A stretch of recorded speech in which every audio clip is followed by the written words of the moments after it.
The stock market listing matured startups is beginning with the successful online food delivery company. So many more startups like Paytm, Nika are eyeing listing. The Prime Minister Modi ji government had launched two programs named Startup India in August 2015 and Stand Up India in April 2016 to encourage entrepreneurship among the young populace of the country. So now I would like to introduce today's guest, Ms. Lekha Mitra Shanmugam, mother, fitness enthusiast, entrepreneur, co-founder of Chefathon, a food tech business development company. She is a partner at eClaim Works Healthcare Services, a US healthcare-based billing company. Having run through various phases of life, she juggles her life in entrepreneurship with much zeal.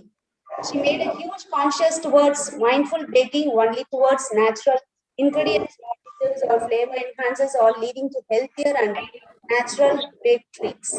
A venture that she started as a hobby to bake occasions with family and friends in her circle. Now, after a few years ago, now she has grown into her profession. She launched, grow, and scale her food business. Chefathon helps to identify the right customer, boost customer engagement, collaborate with potential partners to provide the best food experience. Headquartered in Chennai and Tamil Nadu. Chefathon has dedicated team operating to serve customers throughout India. Her passion lies majorly in rediscovering herself by challenging and setting bigger goals. Dear students, you are always bubbling with lot of ideas, but doesn't know how to implement. You have multiple ideas in mind. When students given opportunity and mentored in a way, you can perform at your best and nurture ideas at its fullest. It can be converted into a product. Ideas should not stay back as an idea in your mind. That should convert it as a product. So we have mentor board in our college. We meet startup girls regularly to motivate and to provide all kind of supports from prototype to product. Thank you.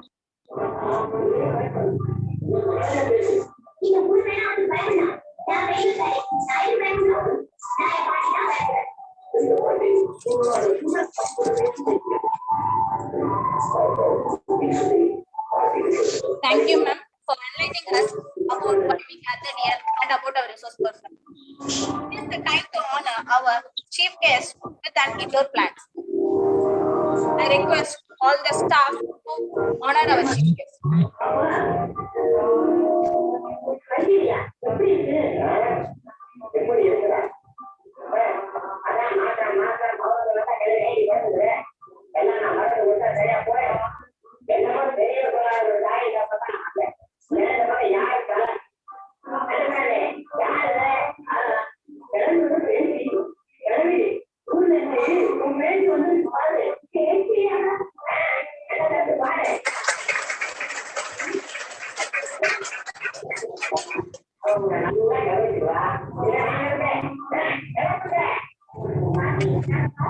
Now, I would kindly request the resource person, Ms. Lekha Mitra Rajendra, to take over the session. The floor is yours, ma'am.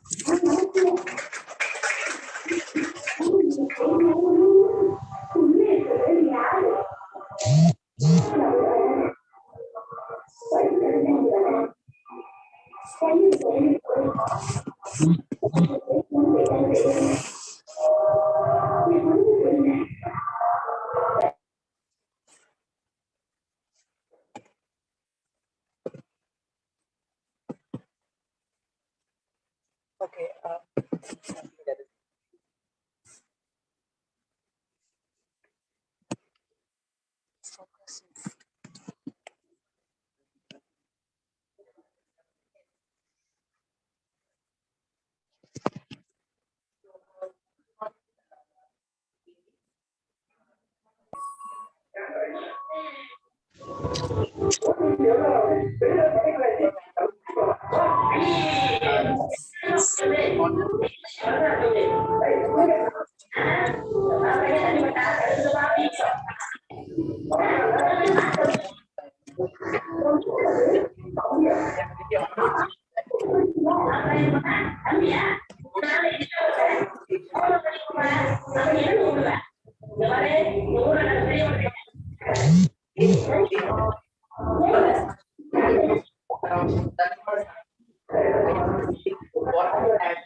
Take out the definition from the whatever you want to do.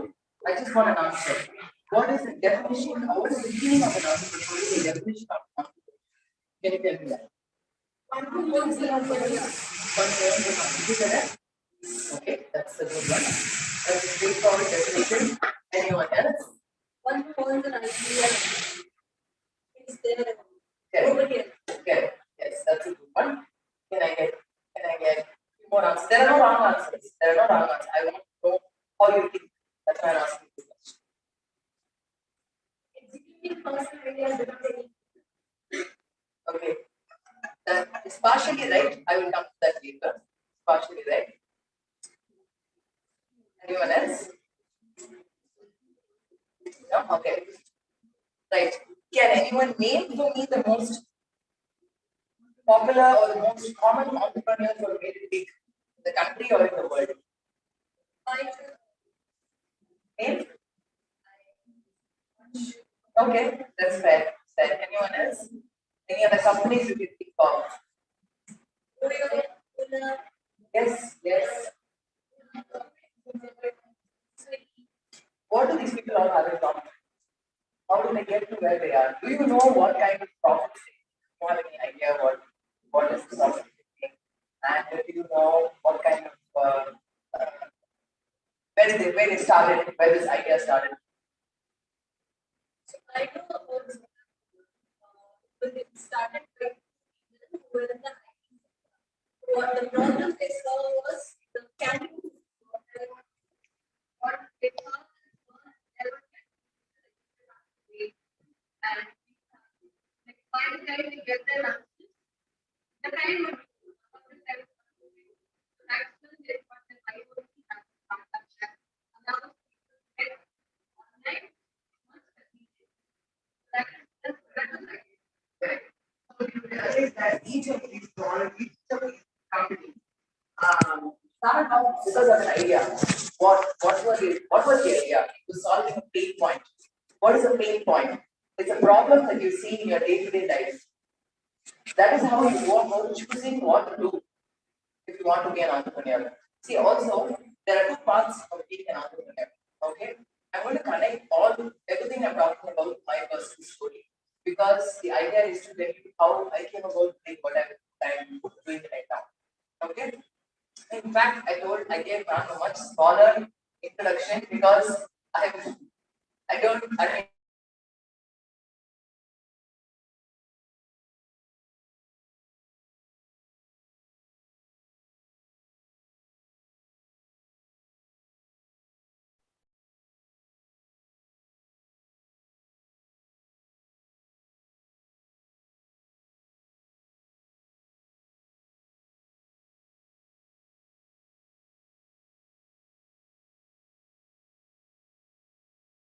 include my own, my own experiences into what we're going to talk about. Okay, so right, so you would have heard in my introduction that I'm a mother, I'm a fitness enthusiast, and I'm an entrepreneur. Okay, these are three quite engaging facets of any woman's life. To be honest, I you have it all here. Not missed much. I've not missed anything. But the thing is, before it looks rosy from the outside, it can be something that you need to learn to build it yourself. Right? So I started my zeal for wanting to know more, learn more, and be more independent with myself when I was very young, like as I finished college. Okay? So I finished my Bachelor of Business Administration in Dutch. So right from there, I have covered pretty much all types of jobs, internships, work under my father is an entrepreneur. I have worked under him, but as you can see, I don't work under him anymore. Okay, so I'm going to come into the technical aspects of business, connected with who can be, what you can strive to do, and in between we'll talk, we'll interact, we'll have some fun. But I want all of you to also interact. Like, feel free to answer. There are no wrong answers. I just would like to know how much, like, what extent your thinking goes. That's all. So the main things I was told by your principal and by your teachers that want to know more than just a subject, want to learn more than just a subject about business, entrepreneurship, and other things, right? So I'm going to just touch upon a few basics over here. The first thing that I want to talk about is passion. Okay, you need to have passion not just to achieve something or a job or become a line of work. You need to have passion for yourself. Okay, you should not be doing this for someone else. You should be doing this for yourself. Okay, anyone else who benefits from this, your family or your your future spouse or your whoever your sibling, whoever it is only extra. But first and foremost, it is for yourself. Have a passion for yourself. You want to have a goal. Aspire to be something in the next 5 years, 10 years. It can take long. You don't have to put a particular mark on it, but you should have a passion. Okay? If your passion is in food, if your passion is in building something or creating a solution for a problem in the current market, then that is your passion. But your passion goes beyond just you. Goes into building yourself, creating yourself into a higher personality, a stronger personality that will be able to withstand any difficulties that come in the way. Okay? At the end of the day, whatever standing between you and your goal is it's not money, it is not a financer, it is not your parents, it is not going to be for sure your future spouse, it is not going to be your friends, the family. No, it's only you and your. That's it. Okay. So your passion has to go deeper beyond wanting to do something. Okay. It should not be just about okay. I want to be a fashion designer. So in the next 3 years I will be a fashion designer. It doesn't work that way. But when you become a fashion designer, or whether you become something, there will be 100 other people who want to do the same. So the difference between you and another entrepreneur will be about you creating a difference. That difference is passion. Then you have to be a step ahead. That's again, it has to come from within. Identify the subject. First thing you do is identify the subject. What you want to take up, right? Can you give me examples of what you want to do? Like anyone, what would you like to see yourself as? The ladies who said you want to be entrepreneurs. Or what is your affinity towards? Like what kind of subject, what kind of line you have affinity towards? Can anyone tell me? Anyone? Just express yourself. Think of this. Think of this session as something to express yourself. Open your minds up. You're not going to learn a 101 or not no secret businesswoman or an entrepreneur. You are going to learn open your mind in this session. Okay, so open your mind. It can be anything. It can be anything. You want to own mechanic shop, that's you want to own a supermarket, that is still you want to own a food company, that is awesome. Tell me what you want to do. Right now, it can be right now, it can be right now, it may not have been made before. I want to train students in being successful. Students who are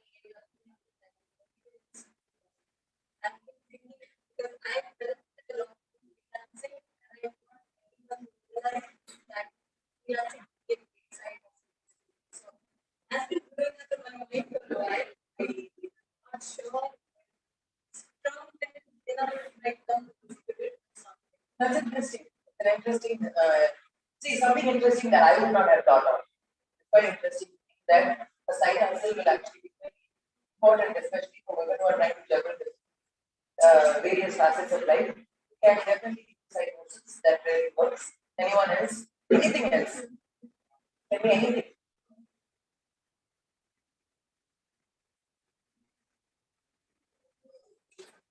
There are no wrong answers at all. Don't feel shy. It's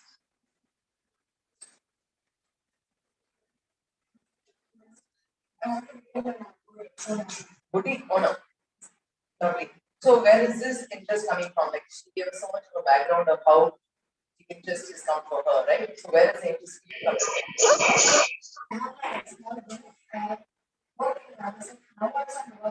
Oh, that's really nice. That's very good. This is how entrepreneurs start. You have to, yeah. So she's already started with something small, right? That's the next thing I want to know. That's why I asked what are the lines of interest. Before I move on, I want to see if anyone else has something to share like this. Sorry for that. Art. You want to be an artist. Okay, that's really good. That's really good. Do you know that nowadays artists are actually booming in internet? They are getting a lot of visibility. There are more galleries opening up. So that's a great line of work. You have a lot of appreciation for that line of work. Yeah. Okay. So let us move to the next subject. The reason I asked is because you need to there are different aspects to wanting to be an entrepreneur. Right? There is a lot of research involved. Research sounds very sciencey, I know, but I'm going to break it down into two parts. There's practical research and then there's theoretical research. Practical research is your work experience. Theoretical is what you do in your free time. Breathe, you live your goal.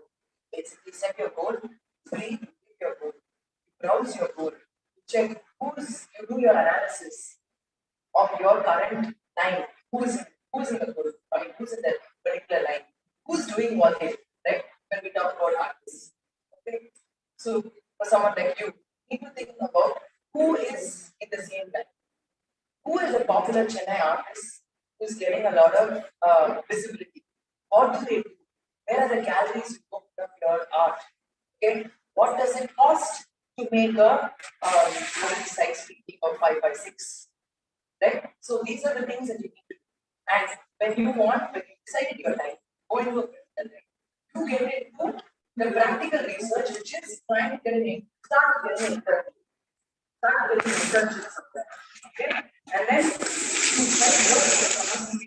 you have experience, work experience. So combination of practical research as well as theoretical research. Practical research is the work experience.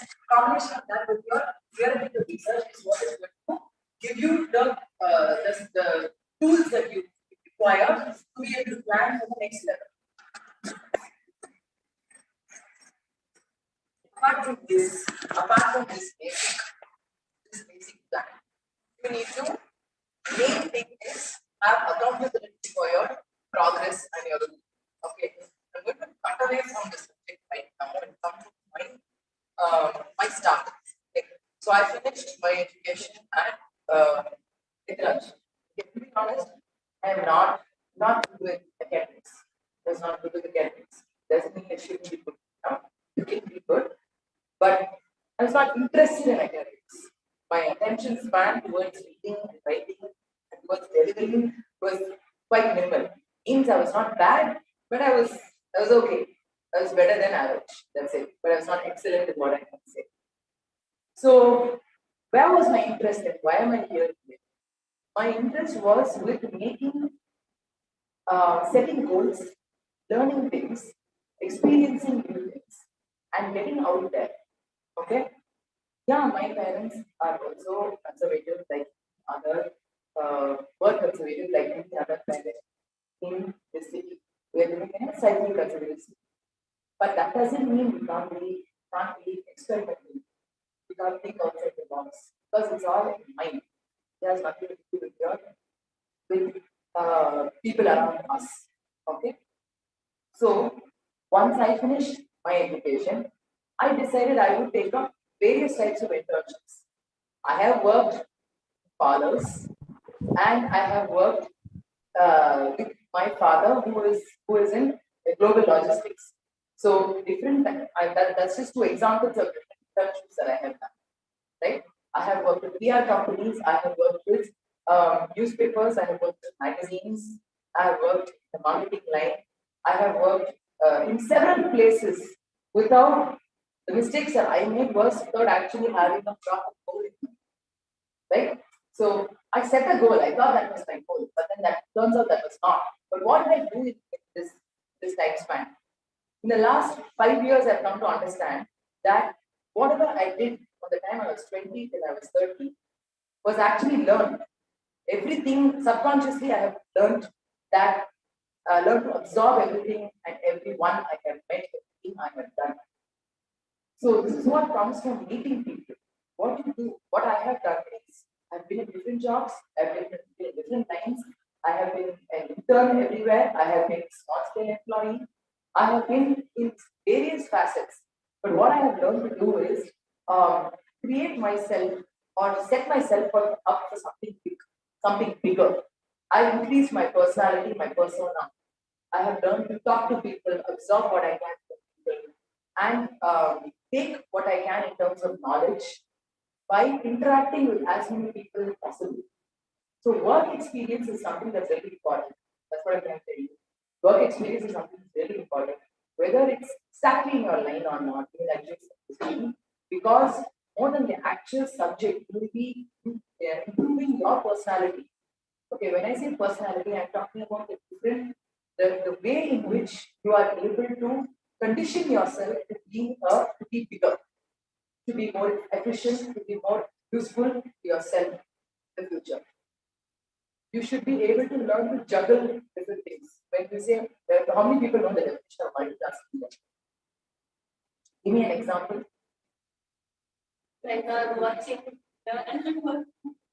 So, everyone is a multitasker. Exactly. There are different levels of multitasking. Okay. You can be listening to your teacher and taking notes.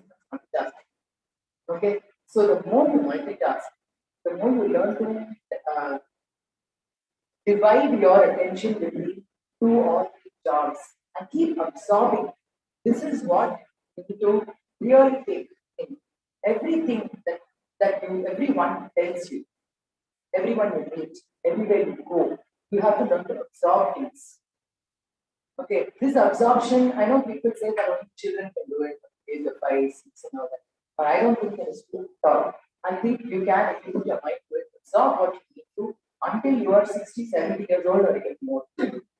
It's about conditioning yourself to absorb, to take in what's necessary, keep putting it in the corner every day.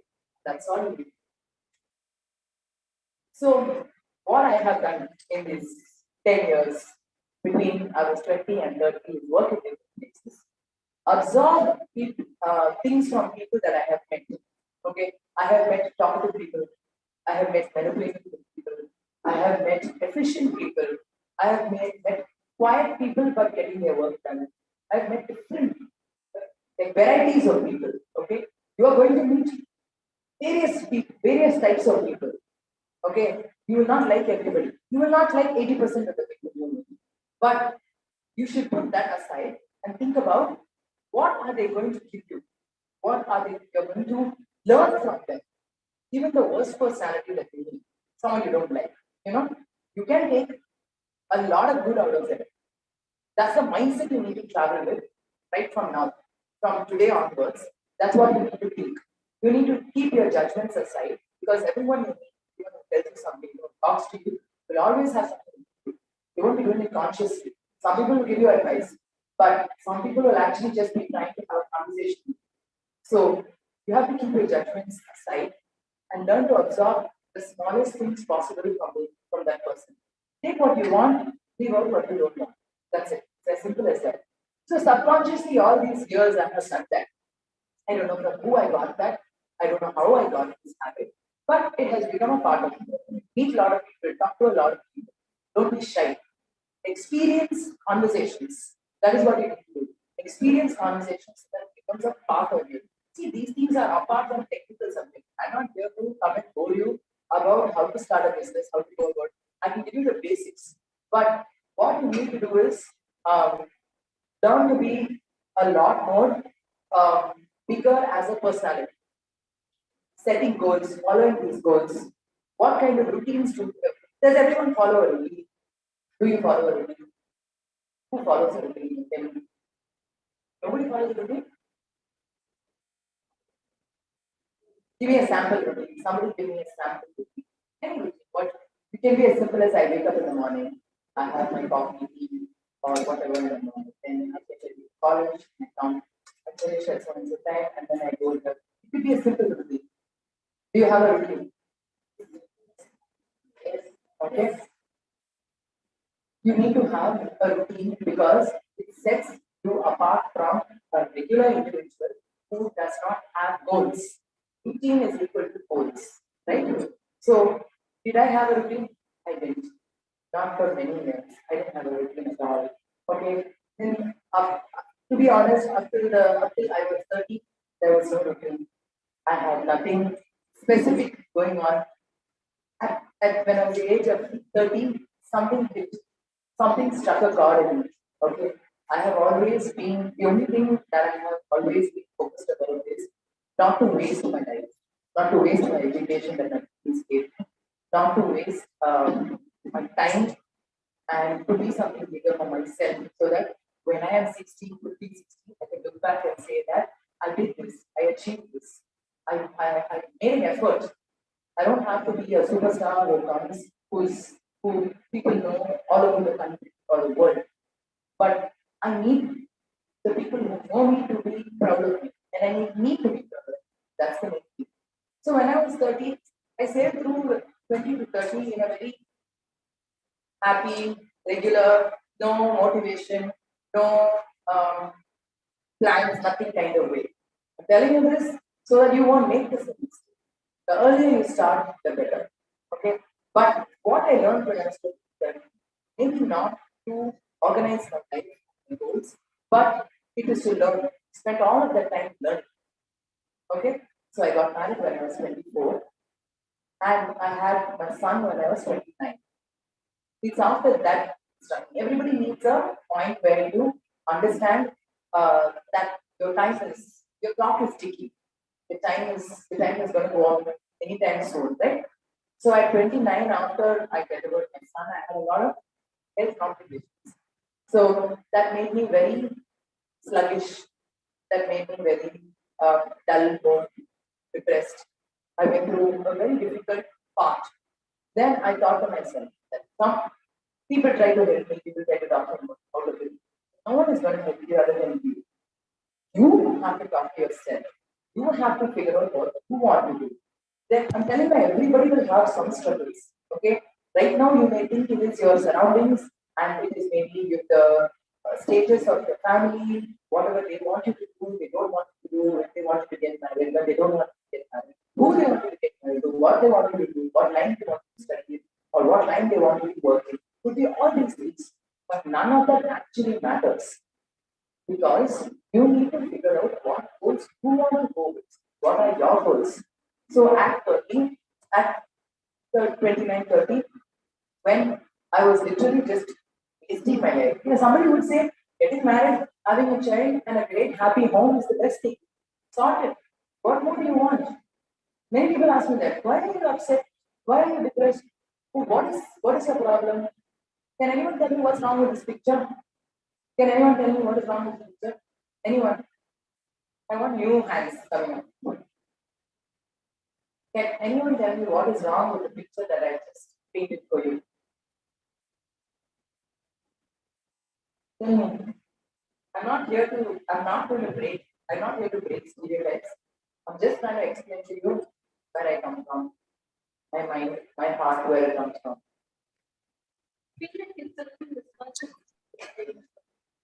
Like having a family, everything is like all the things started. You know, ideas. Okay.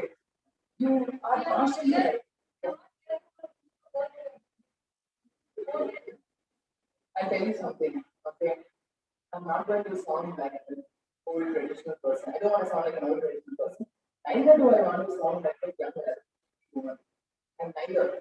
I'm a combination of both. Because in life, you need everything.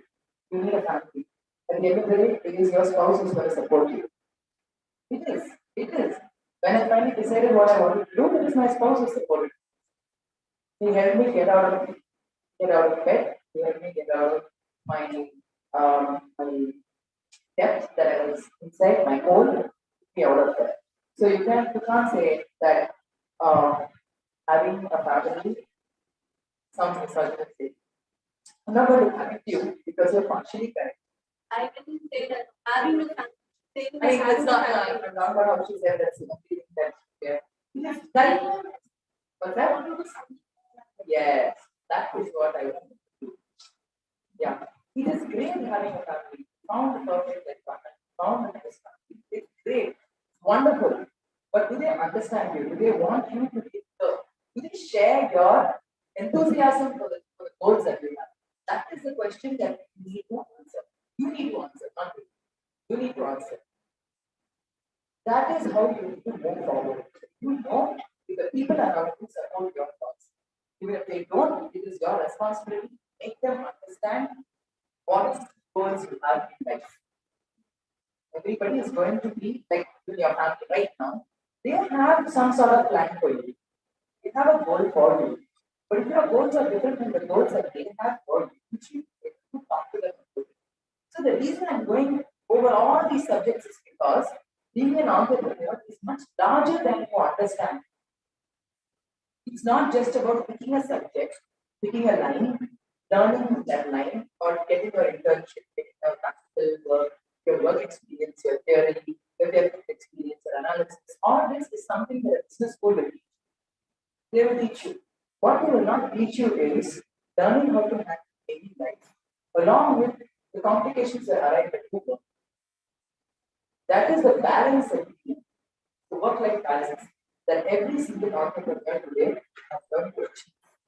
That comes from tuning your mind into what you should do, how you should address it. So once I decided that at the age of 30 that I will step up. I started a lot of businesses. These two are not the only successful businesses I have. I have run a lot of unsuccessful businesses also. Businesses that have failed. I have been a freelancer, which was actually quite profitable for me at a particular time. Okay? I have been a freelancer, I have done different businesses. In fact, I was freelancing from 26 to 30. Managed to freelance at that time. Once I became pregnant, I wanted to take a break from all of these things. And it's okay. If you want to take a break, you should be able to take a break. But the break should not be your life. You should be able to give away from the break at some point. Because breaks, when they come to you, breaks, will be the place where you refunction and reorganize yourself also. That's also extremely important. So, yeah. So, I did a lot of failed businesses also. Okay, but failures are extremely important because you learn what you did wrong. You can listen to me stand here and talk to you all day. I will talk for 3 hours, 4 hours, and tell you what to do and what to do wrong. But nothing teaches you like your own experience. You run a business, you do a step-by-step process. Okay, you're doing your the all work from home, right? Sorry, boutique. So what kind of work do you do like? Sorry? Embroidery work. Okay. So you get orders and you do the orders. You do it as orders. There's some orders outside. I don't think Lovely. Okay. That's very great. Does anyone else wearing like this? Baking. Wow, wonderful. What's the name of the brand? Bake it out. Very nice. So this is from home.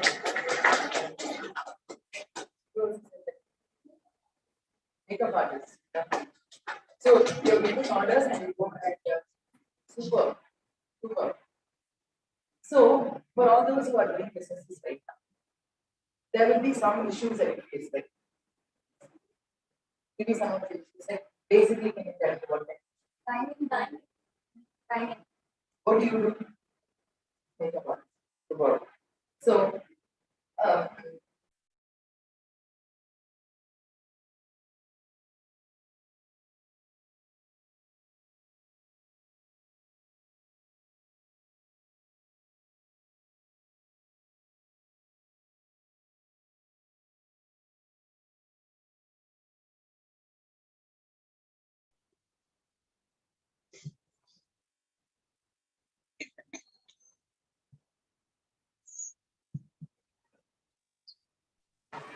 um, make smart choices, make intelligent choices. One job not taking or not taking is not going to make or break the business. It's not. Okay. But you know what will make or break your business? Your mind. You should not allow it to get fatigued. Okay. So that is why I was talking about the breaks. You take breaks from your work. Okay. You don't have to understand this. Okay? You do not have to be a highly successful entrepreneur by the time you are 25. Nobody expects that one. You set goals. When you set goals, set high goals, execute realistic goals. Set realistic goals. Consider all the facets of your life. You need help. You need people around you. So make sure that you accommodate people and your goals. Keep your goals priority.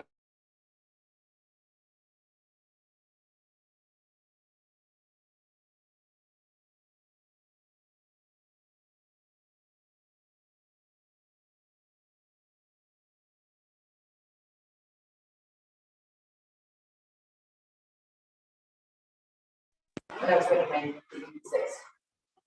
So at that time, my husband had worked in various.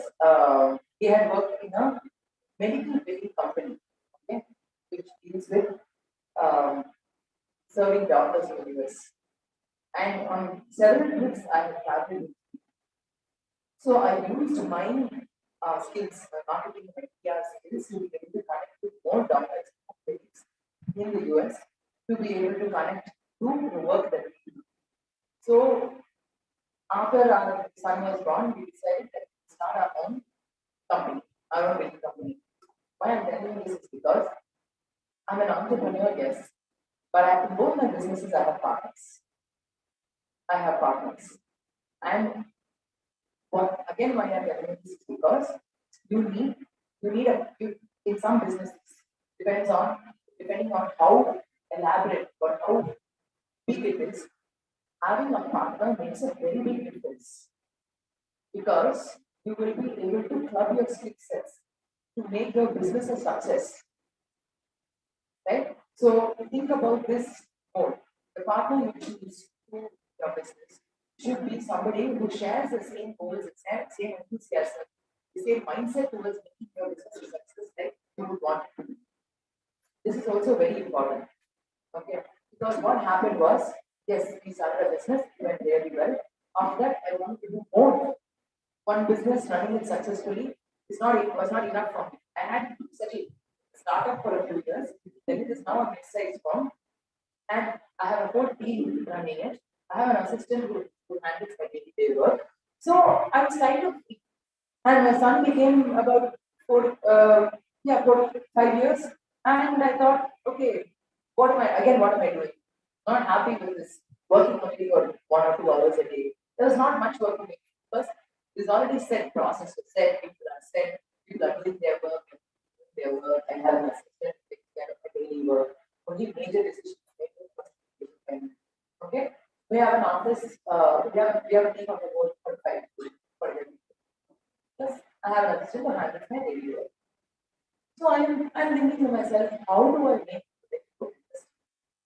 I'm not one for sitting around waiting, getting a paycheck.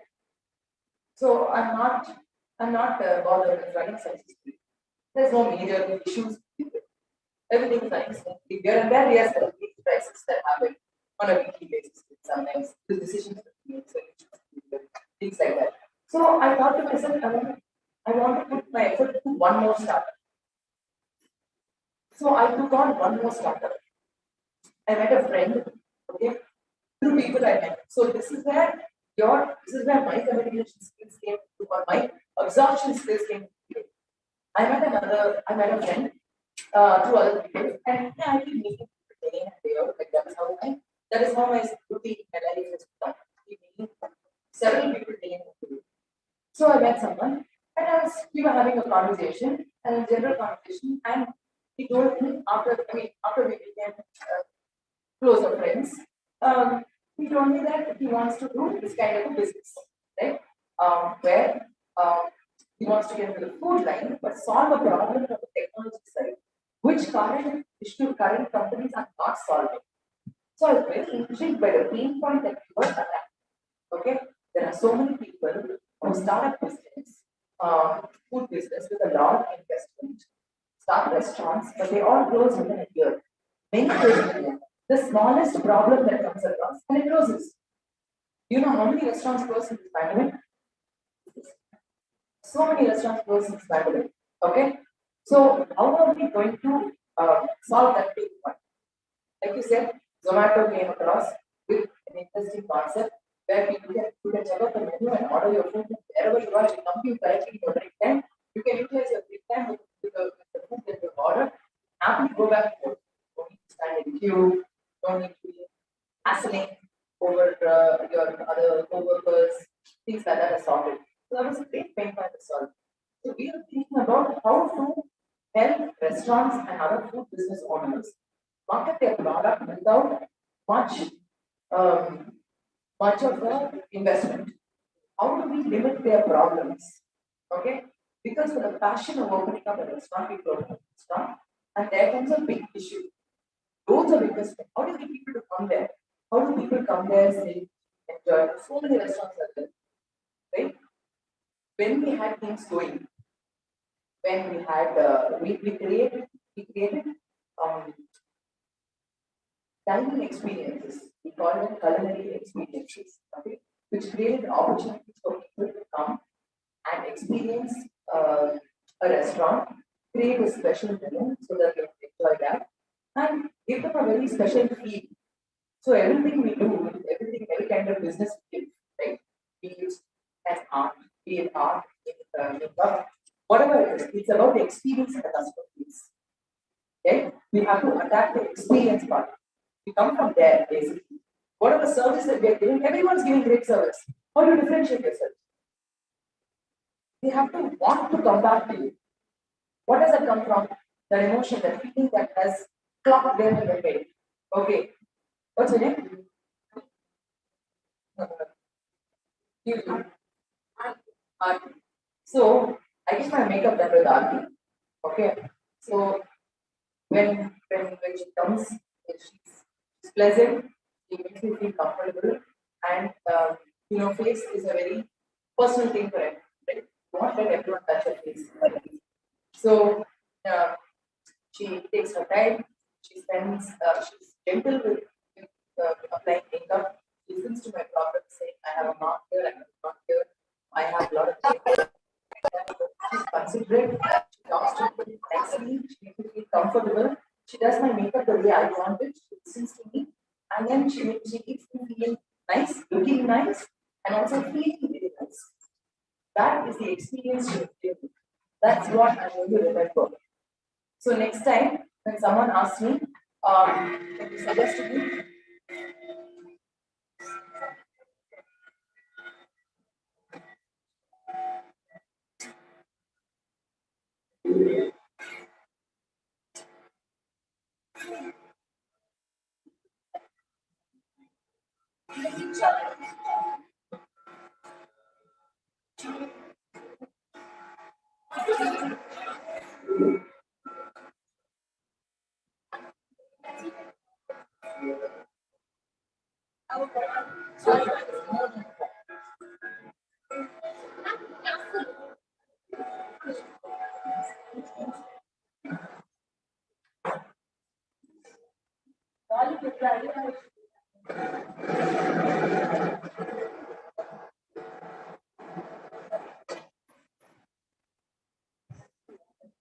Yeah, yeah.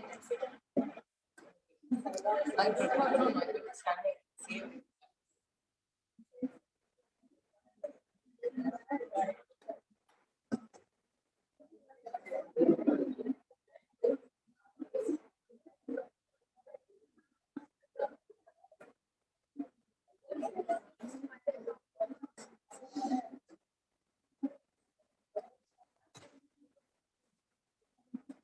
Don't worry, I'll stand. I don't need a mic. It's not okay.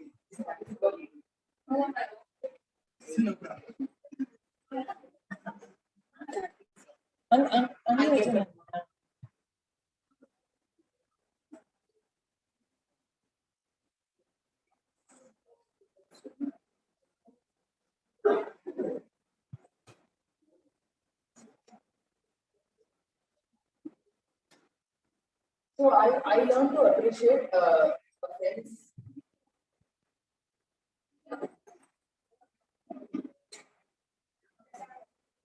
I yeah. Okay. So I learned to appreciate a friend's idea when a friend said that this is the idea, this is the concept.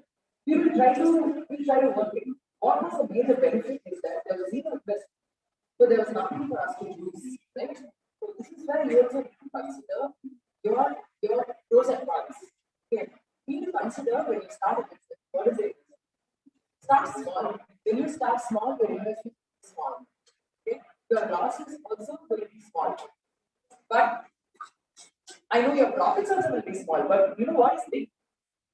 Your experience, your learning, your gains from it will be big. Gain is not just in the form of money. So that is the first thing you need to understand when you start a business. Gains or your profits not be calculated just in the form of, it has to be calculated from what you earn. Earning means you'll be earning a customer, you'll be earning a business, you'll be earning a business idea, and you will earn money. These are the main things that you need to consider when you start a business, because this is more important. These factors are more important than the money or the profit that you make in terms of money in from a business. So when you start small, your loss is small, and your liabilities are smaller. Your investments are also small. So this way you will be able to gauge what you're doing and correct things if you need to correct them along the way before you go big. Okay, so when you start something, like I know that these days, I mean, in general, startups start with an idea, a concept, you need validation, you validate your concept, then you go to investors. This is the process, right? Everyone follows. It's easy to put it on a board and say this is the process we follow. But what is involved in this process? Like when you say create an idea, it's not just creating an idea, it's pen it down, put it down and pen it. Who is your audience? Who the audience of your target? Who will be your customers? Who will benefit from this? The more number of people who benefit from it will become more useful. What you're putting out there in the market, what you're putting out there in the world will become more useful, and more than 2 or 3 sets of audience can benefit from your idea. So what I'm trying to say is when you start a business, when you have an idea and startup, it should not be about money. You should not make a concept or make an idea or have a startup idea for how much money it will fetch. Is it profitable? Yes, you have to think about whether it's profitable. Okay, when in the long run, will it make sense? Is it profitable? That is a factor, yeah. But if you start this business, you get a lot of income. That's not the concept. That's not what you should be doing. That will take you forward only for some time.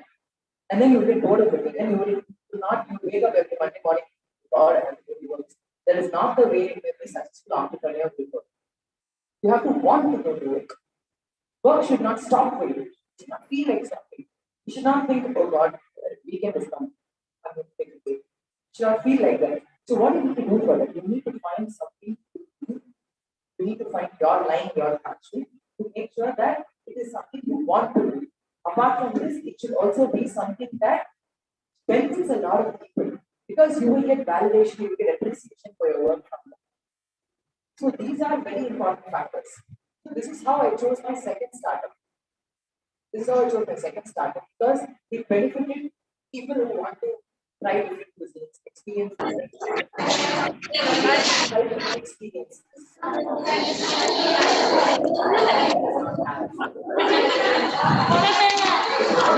All these chefs have experience.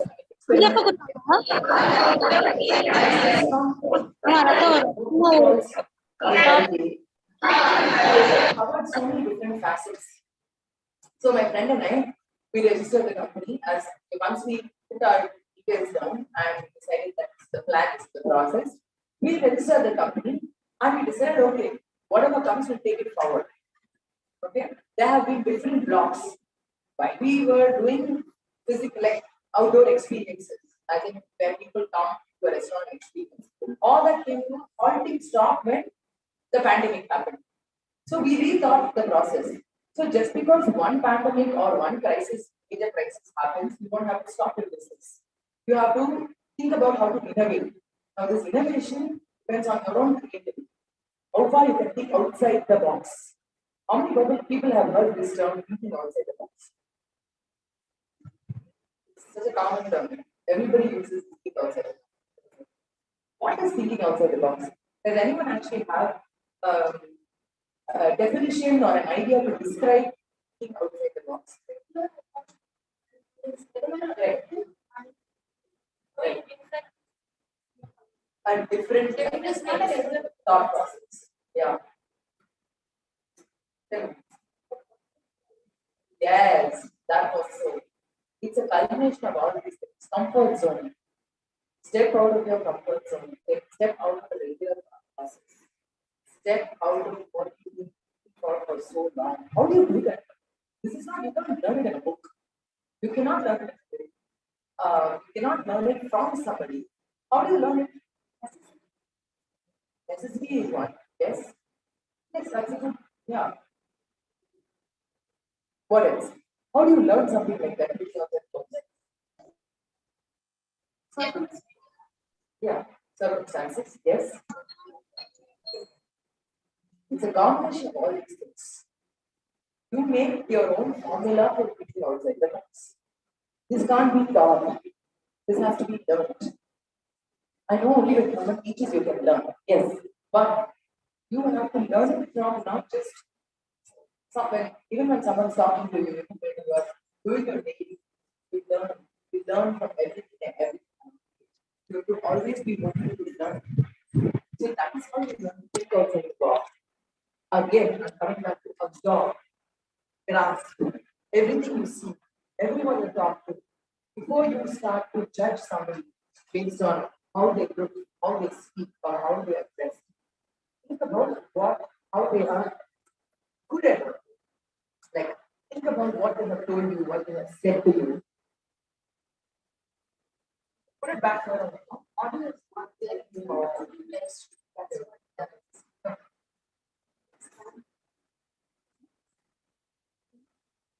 So, coming back to thinking outside the box. So, thinking outside the box is a practice. You do it every day. If somebody is doing something, you get inspired, correct? And you want to do something like that. But you have to think about how you want to do it your style. Everybody has their own style.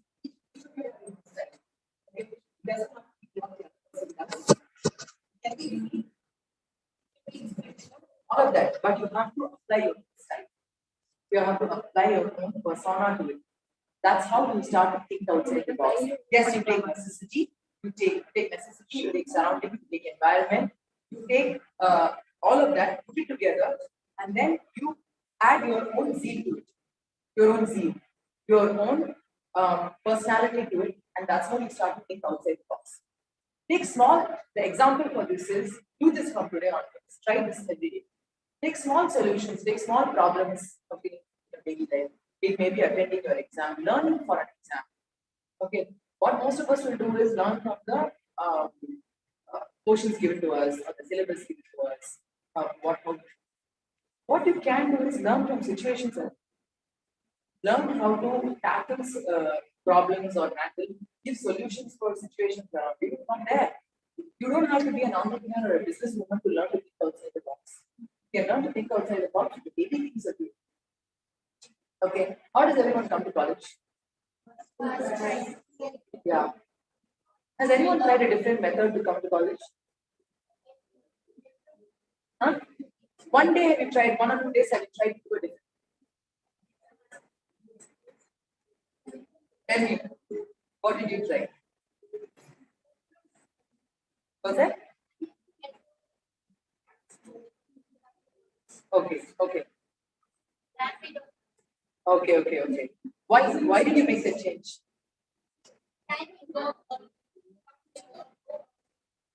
Okay. Try other options.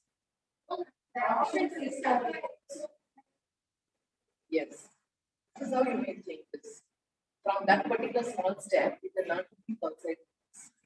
You can do so many other things also, right? Traditional methods that we have been handed are coming to school, college by bus or by cab or train, things like this. You can do a combination of things just to entertain yourself. Okay, you can try just to entertain yourself. You can try halfway. As anybody tries this, it might sound silly, but you can try doing combining two methods of transport. Has anybody tried that? You tried that? Which one have you tried? Then?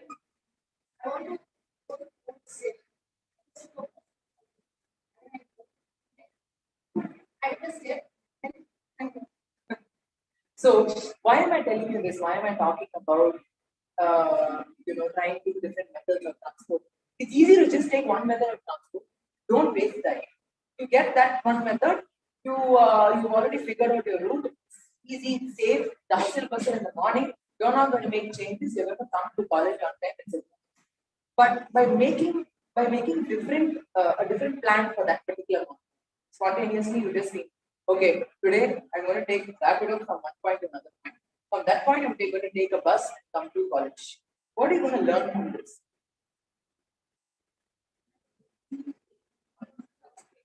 You're going to learn to experiment. You have to be open to experimenting things. So when you experiment, you learn to experience things. The kind of liberation that you will get in your head, you won't be able to explain it to a friend or to a teacher. You will not be able to explain it.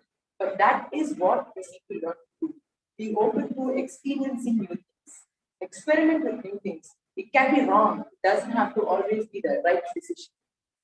You have to take a decision so that you want to experiment and experience things. This is the key. You can do that from today onwards. Doesn't have to necessarily be about going back. It could be so many different things. It could be parts of your daily life. So try this and make this a part of your daily life. So this is what I did with my second startup. My first business, it was the same business. We already knew what was the plan, how it was going to go, what was the profits, who were the clients, everything. Okay, and then we just have to work hard for it. It's very straightforward business. It's also a great line of business. The second business that I started was something that was new, experimental. Yes, I love to cook. I have had experience of, I've had the experience of different cuisines, different countries. I have traveled a lot, all these things, fine. But what do I actually know about starting a restaurant company? I don't know about starting a restaurant. What did we do? We did research. We went, we spoke to different restaurant owners, understood their pain points, understood where they're coming from, what their life is, where they are having difficulties to set up ground for themselves. Okay. After their rosy period where they start after 2 months, how do they keep the restaurant going? What to do in order to be able to achieve all that? This is what the research that we did. We practically went out, we practically learned. So while I remember at one point I told you I was bad at academics, but you know what I'm good at? Turns out after all these years I'm good at practical work. Learning things on the job. This is what I'm good at. You also have to figure out, this is what I learned for myself. I told you this, that I'm good at learning on the job. I'm good at improvising. I'm good at spontaneous decisions, things like that. So you have to tune your brain, tune your mind to be able to take spontaneous decisions. They are your options. Okay. Take help from who you need. In my case, I have a partner. So every decision that we, like every issue that we came up, there are hundreds of issues to solve in this particular business. So you know what we do? Chefathon is a food tech business development company.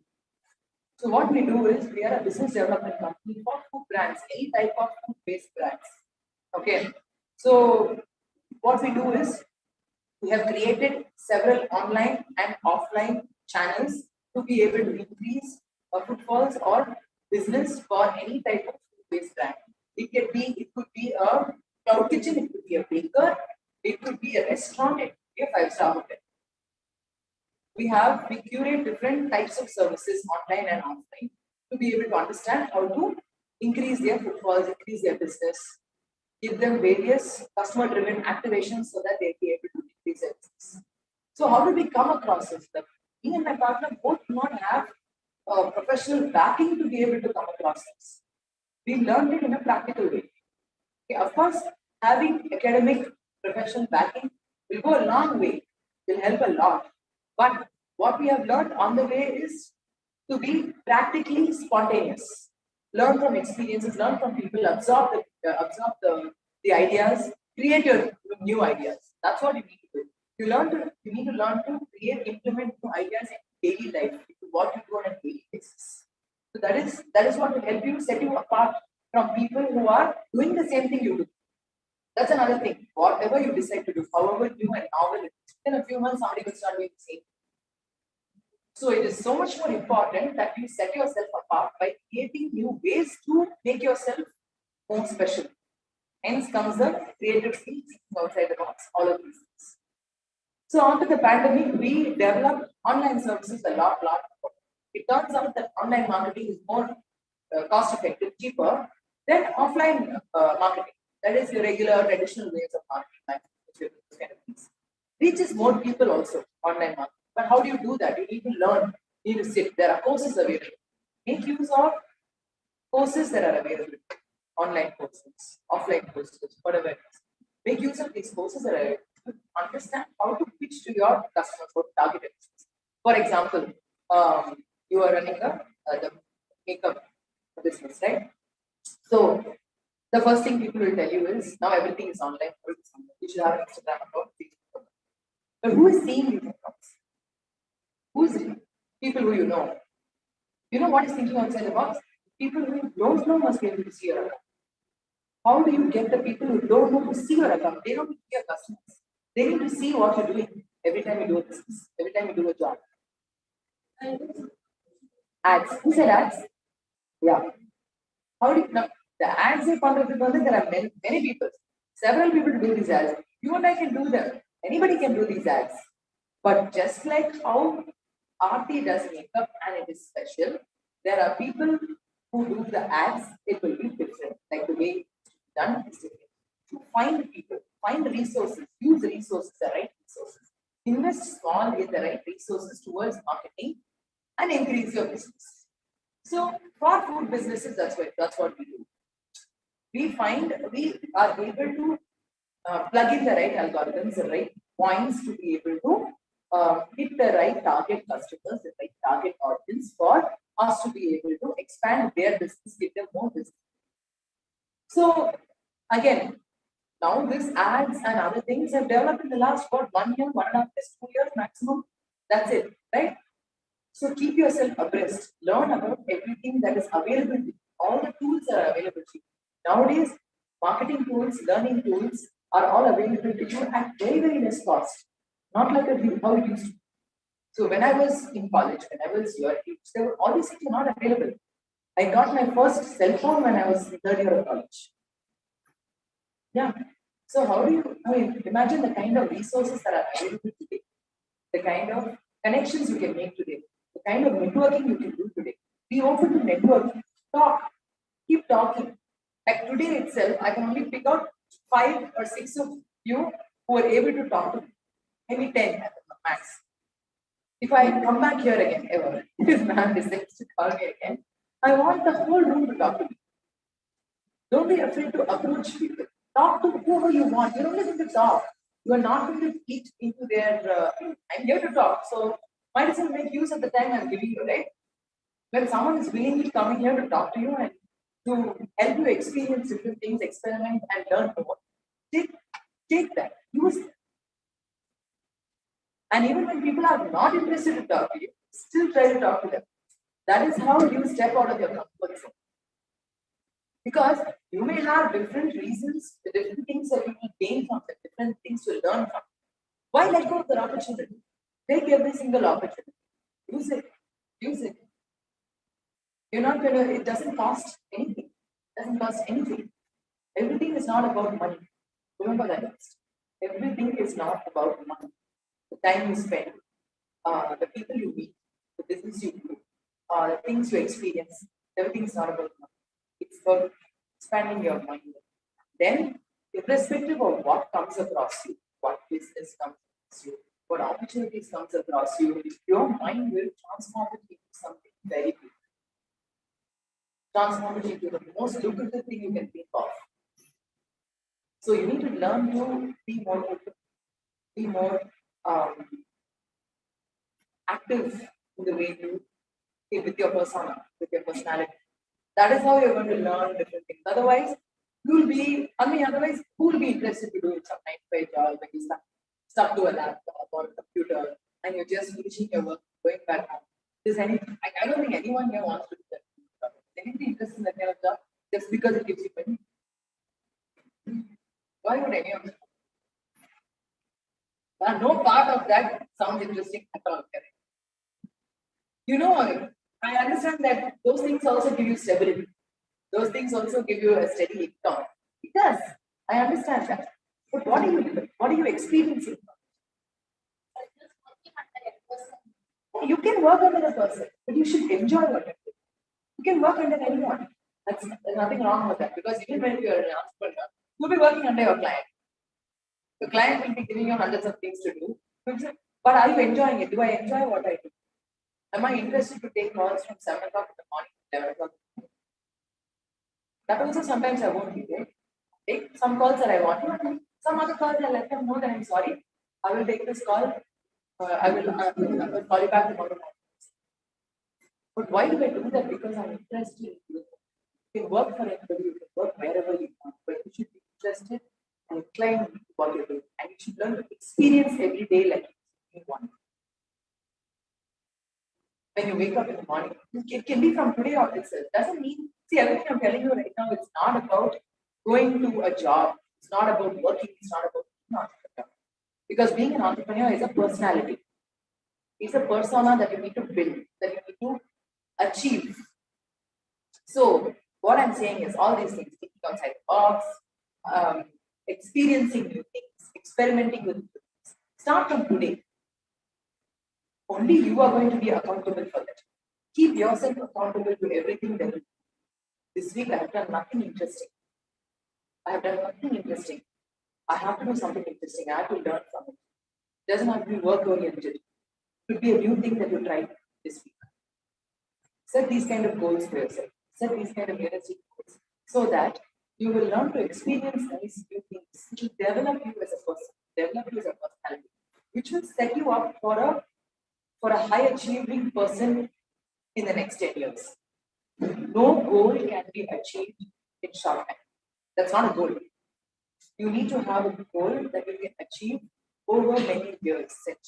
Set shorter, realistic goals. Set yourself up for bigger things as you keep going. Okay? You have to find, see, the important thing is you have to find a balance with who you are right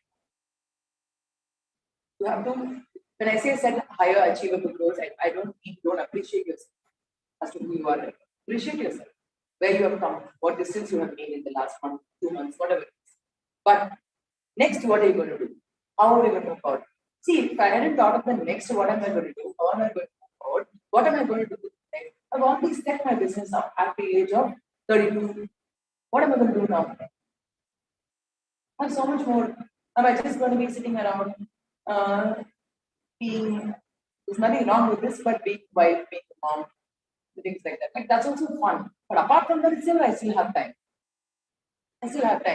So that's when I started to think, why not? So when the right time, again, opportunity, right time, my friend brought forward this idea. So I made it an opportunity. I created that idea into an actual business with my friend. So you need to look for opportunities day in and day out. You can't miss an opportunity because of some reason. I'm sure we'll always have 100 reasons to think, okay, if the same thing had come to me last month when I was free, then I would have taken it up. How many of you have thought like that? இப்போ போய் சொல்றாங்க பாரு, இவ்வளோ வேலை இருக்கும்போது இப்போ போய் சொல்றாங்க. Happens. That is how it's going to be 90% of the time of your life. Only when at one point nothing will happen, or at one point everything will happen together. This is like a testing period. The universe is throwing everything at you. You know, how many of you believe in vibes? So when you give out vibes, right, you get it back. You give out good vibes, you get good vibes back. So when you start to change your thought process, you start to change, think more positively, think more enthusiastically, you'll get more ideas. That's how it works. Get everything back in you. You know why when you were sitting around, you got nothing? Because your mind was switched off, your mind was switched off. You were in a dull space. You were in an empty space. But when you opened up your vibes, and when you opened up yourself, and you open up your thought process, everything will come to you. That's how it is. So here it will help if you are organized. You've learned to plan yourself out.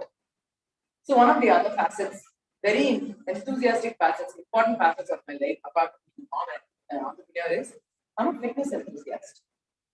Okay, so that is one aspect that helps me think outside the box always.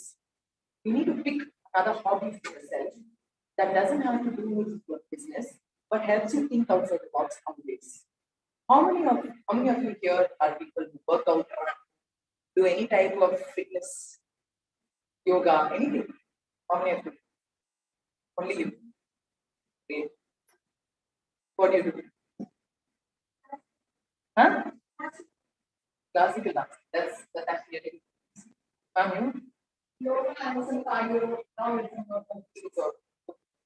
and who else here is like?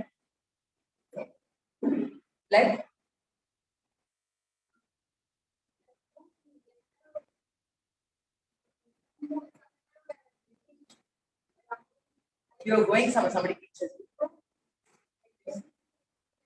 That's really good. That's super. This is how you need to add value to your life. Yeah. So in this room of say 50, 70 of you, I don't know, but I only got 3 answers.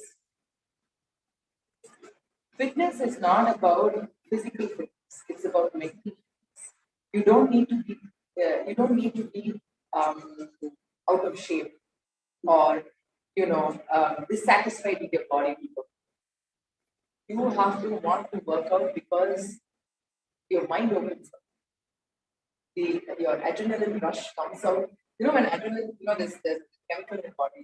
It's called adrenaline, which comes out when you work out. Any type of workout, running, yoga, whatever it is that you do, your mind gets into control and adrenaline control. When adrenaline comes out, you're able to think more faster and you're able to think a lot more than you generally would. Anyone, if you take any successful entrepreneur, man, woman, they will definitely have a fitness aspect to their life. Because fitness is not just about the body, it's about the mind. It has to open up your mind.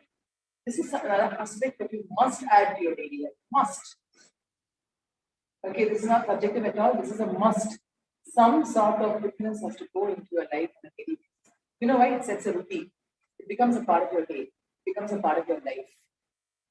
So at this age of 30, when I started to, I've always been a sports person all through my life. But between the age of 24, 25 to about 30, there was no fitness. Nothing. I did nothing. I just sat, became sluggish. Of course, there was weight gain. But apart from weight gain, my mind became slow. I was not interested to talk. I was not interested in network. But after that, after my son was born, I must encourage myself. I must definitely move myself. That is the biggest willpower you will learn. Because once you have that, what is that?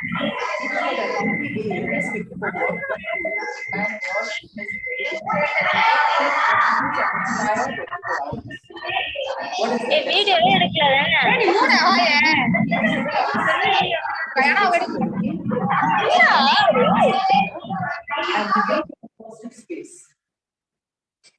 So a lot of people, my friends, family, whoever it is, no one is as regular as me.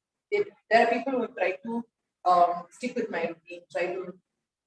I have learned to make this a part of my day for the last 7 years, irrespective of whether of what I do, what I don't do. I set myself a pattern. I stick to the pattern. And if I don't follow this pattern, my day doesn't start. So I take it upon myself. I give myself, I'm accountable to myself. So the reason I'm coming to this part of the story is you need accountability. You need to be accountable to yourself. I'm sure all of us have our parents to be accountable for us right now. What are you doing? When are you going here? What are you doing? Etc. Etc. Right? Is there anyone here who doesn't have parents to answer to? No. Obviously. You know why they do that? Because they want you until they can see that you are able to be accountable. Then they want it to for you. Okay. So if you set yourself a pattern and a goal, people around you will start to appreciate, will start to understand it, acknowledge it, and then start to appreciate. And that appreciation that you get from your family will also give you more enthusiasm to be better every day. The only person you need to compare yourself is you. Were you better than yesterday?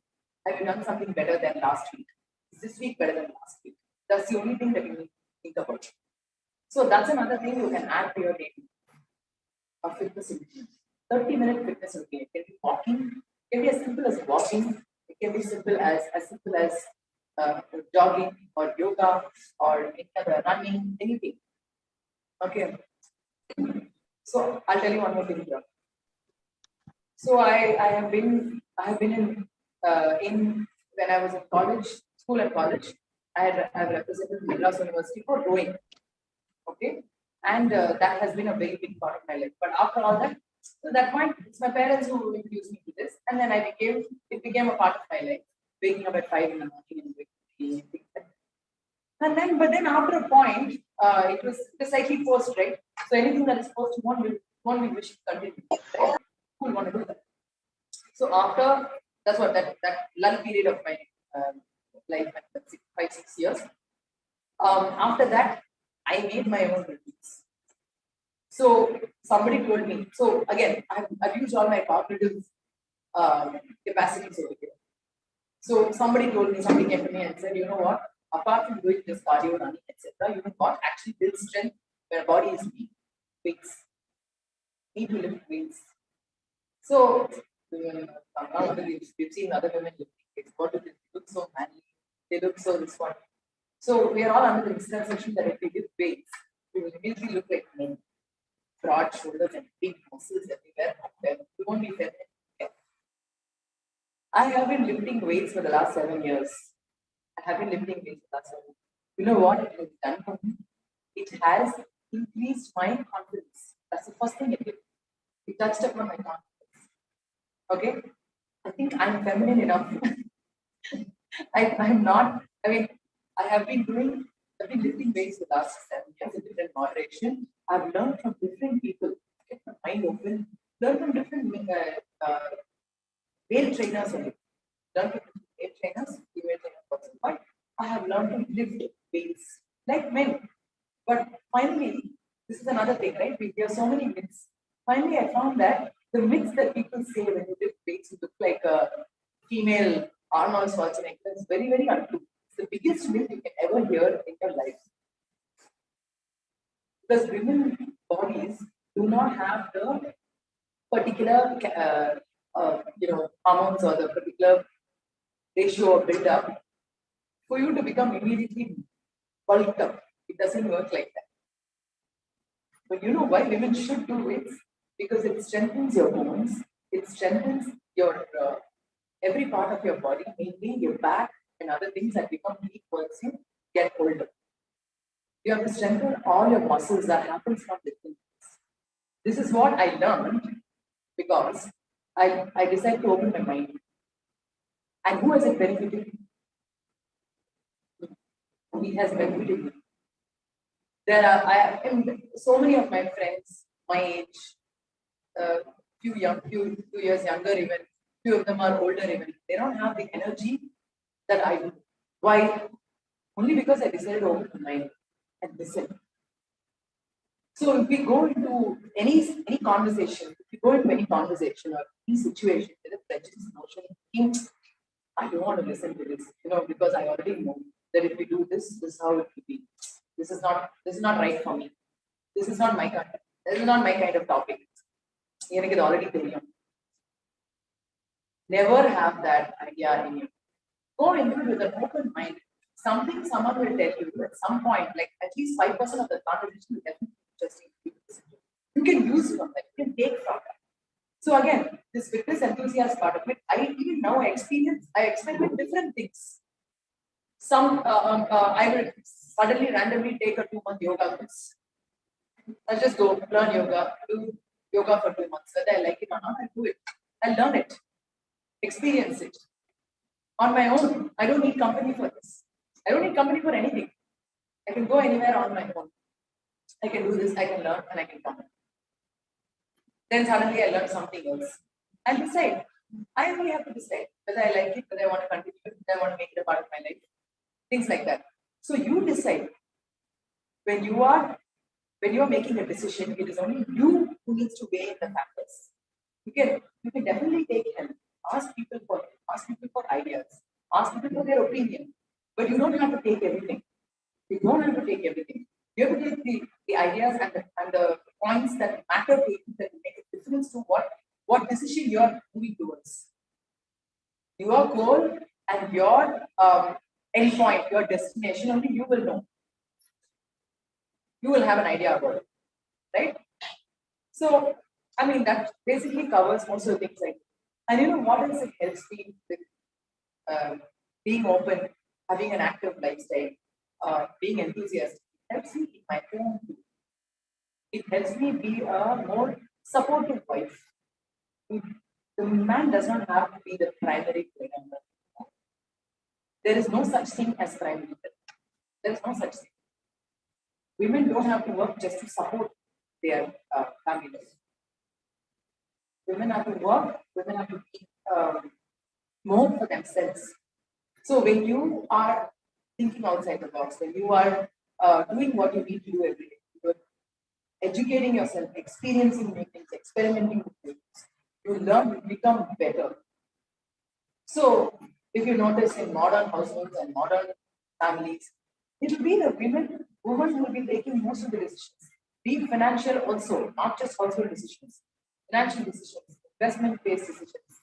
These kind of things, how do they come? They come with experience. They come with what you've been doing every day, what have you learned. So being an entrepreneur does not mean just starting a business, getting money, right? What else does it? What have you learned from this conversation? What is being? Now tell me what is being. First, at the beginning, I asked you, what is the meaning of entrepreneur? Right? Now tell me what all I have told you. What you think being an entrepreneur means?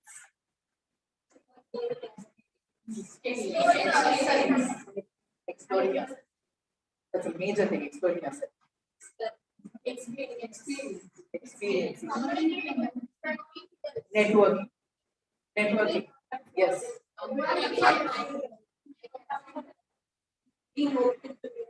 Yeah. New concepts. Stepping out of your comfort zone. That's what. Thinking outside the box. Yeah. Yes. Passion for yourself. Yes. Yes. That covers basically network. And you can network with anyone. You can network with your friends here. It's not necessary you must meet only entrepreneurs or big businessmen to network. Small ideas will come from anywhere. Yes, getting a break whenever you want. Because a break will reset you. Will reset the leader. Enjoying? Enjoying it. That comes again. It's connected to passion. You pick a path. Yes. Having a routine that you can enjoy, that you can work with. And it will get busy. No day you will be, not every day you will be completely enjoying your routine. You get very busy. On a regular day, right? See, first of all, to be honest, there's a long way for me to go because my second startup. It's not even, and it's so It doesn't mean that you are doing great only when your company goes IPO or something like that, right?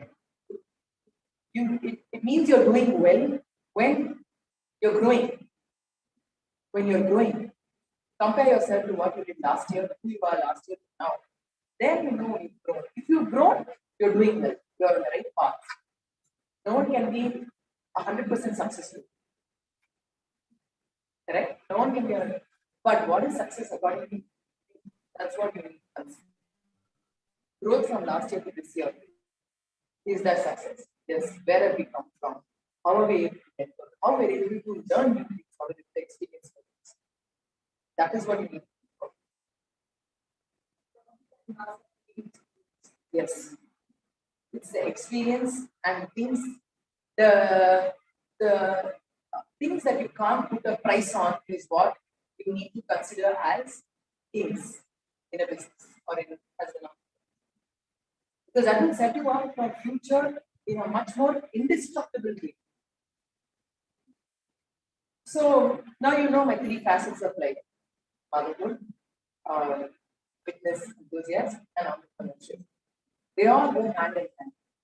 So in my family life also, what I say is very valuable.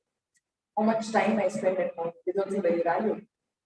From the morning till the night, on a daily work day. I was coming to say this because you can't think about life being comfortable, life being convenient, right? So enjoy everything you do all time. Every time, whatever you do, it should be enjoyed. So in your day, in my day at least, from the morning till the night, there'll be something consistently happening. There'll be some issue to sort out somewhere. Suddenly somebody will say, this needs to be done. You need to go, you need to organize yourself. Yes. So you'll be facing challenge in your personal and professional life. You have to learn to balance it. Your work-life balance means everything. I think I've covered pretty much everything I wanted to talk to you about. So why don't you, how much time do you have now? Okay. So just 10-15 minutes. I want you all to ask me, now that you've stepped into a comfort zone, I want you to ask me whatever you can. Ask about yourself. If you have doubts about how to go about what you are doing, ask me about. If you want to ask about me, ask. If you want to ask me what I do, ask. If you want to ask about something completely disconnected, also you can ask. It's an open floor. So but I want you to ask something. You have to ask me something. Yes. So what do you think is fundamental difference between a businesswoman or is there any difference? By definition, there may be a difference. Okay. But I think by practice, there is no difference. Because when you're a businesswoman and when you're an entrepreneur, you're functionally doing the same things. Right? In the aspect of a businesswoman, you might be working with someone, working for someone, working for someone. But you are still doing everything you will be doing if you're an entrepreneur. So that again brings me back to the same point when I tell you that everything you do has to have your heart, soul in it. Only then you'll enjoy doing it. I know many people don't, but this is how it can be. Is my point. How do you face a loss and failures in business? Correct. Very nice question. I wanted to talk a little bit more about failures. Thank you for asking the question. So failures will 100% come. Okay. And trust me when I say this, in the beginning when failures used to come, it used to be very stressful. Very, very stressful. I used to lose sleep over it. I used to cry about it. And I used to think I'm not going to be able to handle that. Like, fine, this is exactly what we were learning, right? But failures is what teaches you what you did wrong. One thing is it teaches you what you did wrong. You can't get through anything. Just forget about entrepreneurship. You cannot get through life itself without failures. Definitely there'll be things that are not in your control. Right? There'll be a lot of factors that are not in your control and you'll end up failing because of that. Okay?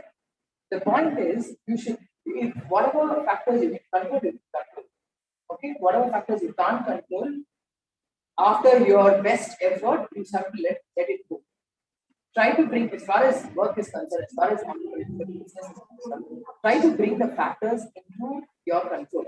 Okay, all the factors, different aspects that are, influencing your business into control. And if they are not in your control, and you can do about it, except for pick up yourself and move on. That's the only thing you can do. Pick up and move on. Even now, there are 100 things that I'm failing with. Okay, there may be out of 100 things, there'll be 20 things that I'm doing well, 80 things I'm failing. But I'm trying 100 things. That's the thing you need to do. You need to try 100 things, because the things that you fail from will only teach you most than the things that you are doing well with. What you fail with will only teach you more. If you fail an exam or if you fail a test, what do you do next time? You study 10 times more than an average student or your other friend, correct? And you might end up acing the next one. That is what in life will teach you as. See, this is a simple way. This is why our education system is also planned in such a way that you have tests. That there is a pass mark, there is a fail mark. So you will know how to deal with failures. So failing is not at all wrong. Acknowledge the failures, accept the failures, and learn from the failures, so that after that you are able to set yourself up for a good progress plan, a good path. Anyone else?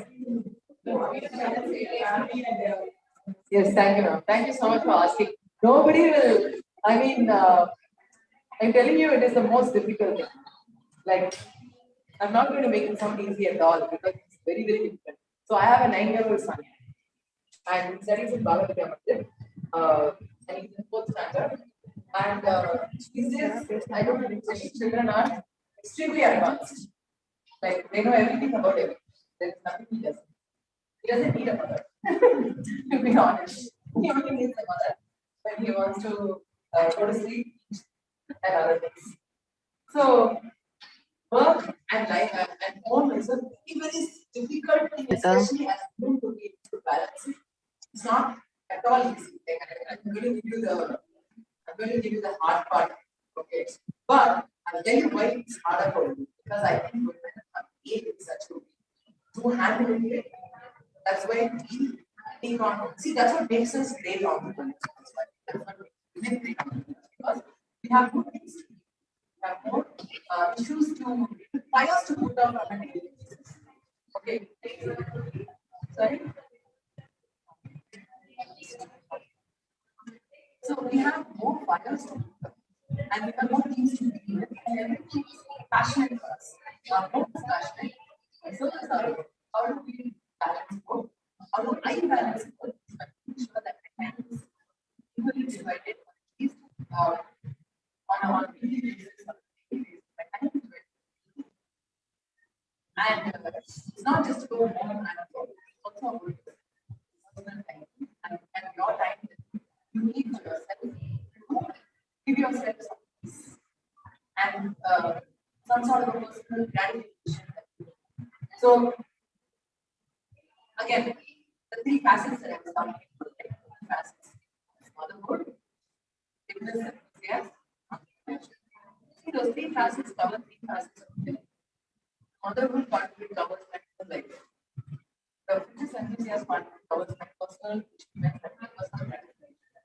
My entrepreneurship covers my business strategy. So you need to have a good balance. He does not. But I think it's something you can do over practice. A routine will help you handle it, right? So that's what I have an idea. It's quite engaging, active, etc. But I've been doing this. Been actively trying to be an entrepreneur from the time that he was a baby. So he has only been seeing me as a entrepreneur. He has been seeing me like that since he was a baby. So he knows his mothers. He knows that his classmates' mothers are there with him 24/7, but I'm not there 24/7. He knows that. But communication. When I sit, I talk to him. he's proud of what I do. Okay, that's another thing.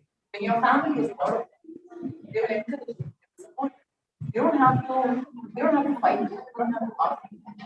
They need to be involved, they need to also reap the benefits. So then they'll be happy with you, they'll support you. You gain support from your house. That's why I said here about the women are not made of for and being or wife. Correct, but that should also be there. That should also be there. At the end of the day, all of this work and all like if you're going to be working day and day or 24/7, if you don't have something to share it with, what's the point? Yeah, you're going to be happy with who you are, you're going to be happy with who you are, but you need a family to share it. You need their support. Without a support system, you can't achieve much. So making your family included, spending time communicating with them, having enough time to making them understand what you do and how it is beneficial for you as a person that makes you great, and that they should be proud of you really matters. Communicating with them really makes it.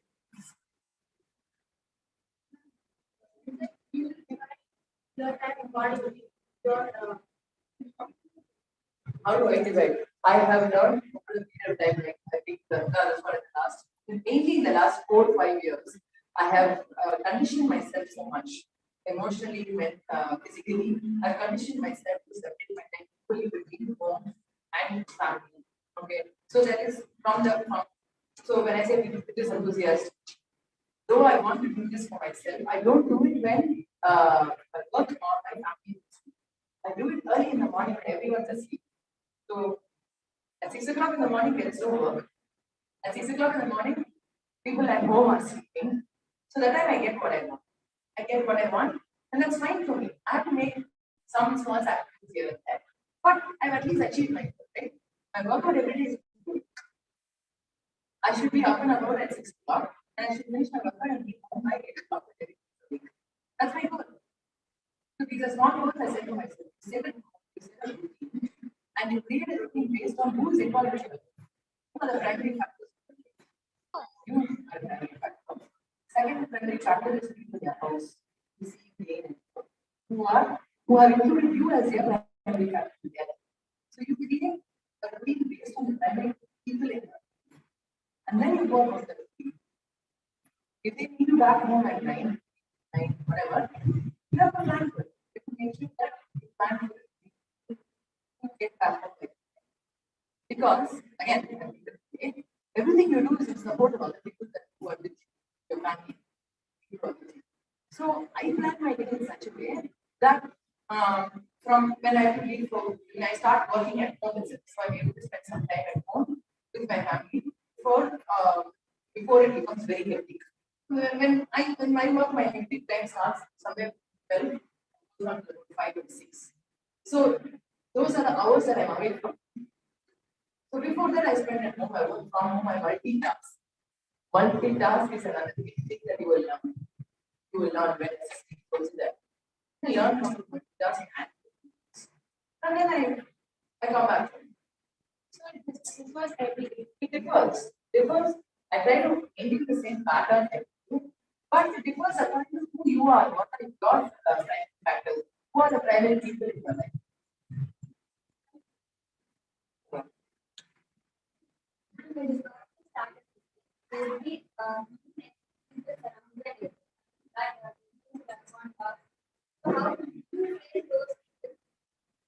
So, remember at one point we were talking about meeting different people, talking to different people, and absorbing only what you need from them. This is it. When you meet people, when you talk to them, there is no point discouraging them when they're giving you advice because they are giving you advice. They don't know what your goal is. They don't know your processes. They don't know how you think or how you function. Okay? They don't know all these things. Based on your question and how you think that they are giving you their view. According to them, whatever is the pros and cons, they're giving you that. So you have to learn to take what you want from them and thank them for their time. That's very important because the time we grow from experiences from other people, right?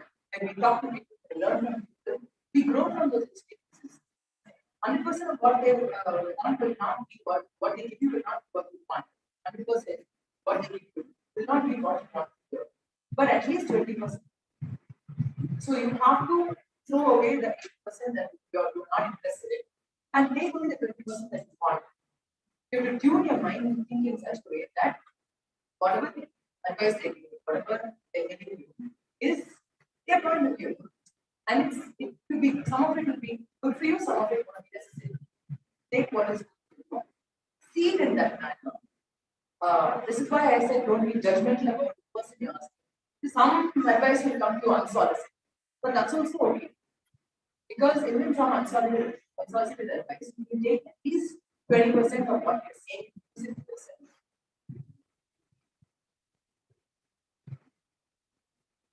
How to overcome this situation when family members have initial time to come around.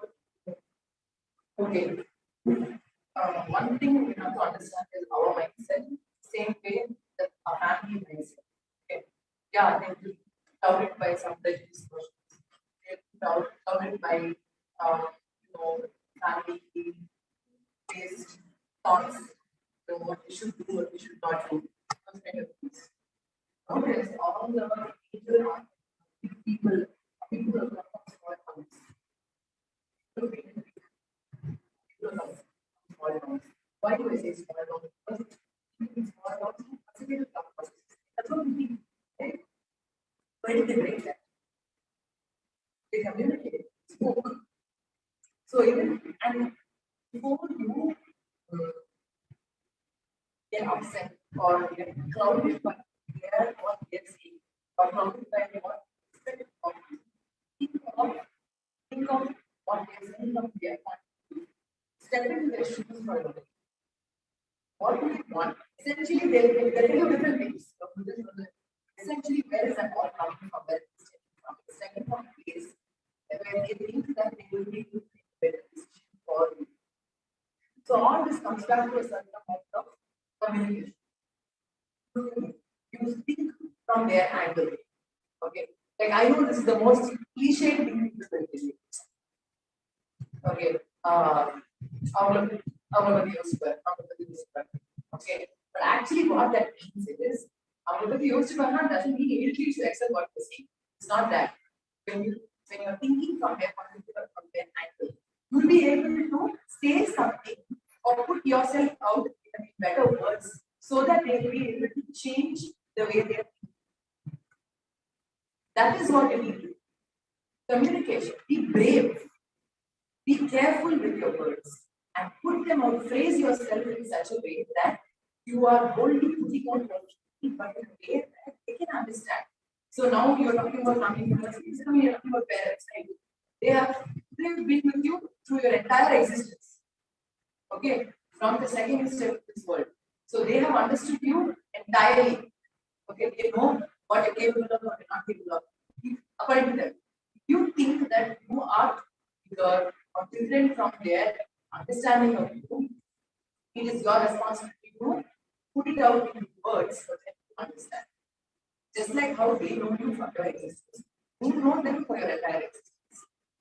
So it's completely on you also to talk to them, attacking their pain points. So the word pain point does not have to be just a business. It's not just about communication. This is not about learning business. It's not in the pain point. So you know their pain point. The reason they are saying something, the reason that they attack them from their pain. As in when they attack, I don't mean it as a physically. What I mean is think of the pain point, come from there, come from that angle. See how you can position or word yourself so that they will be able to change the way they think about your plan or you.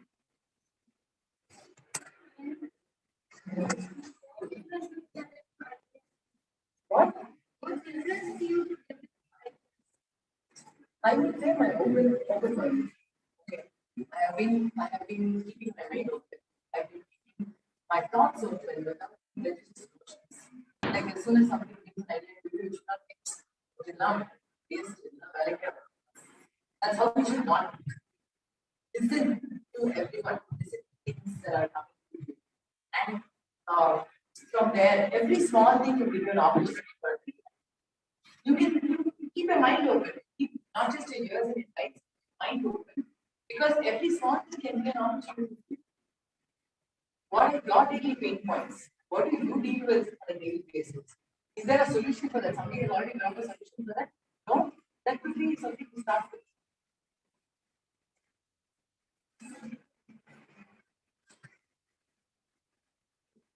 Anyone?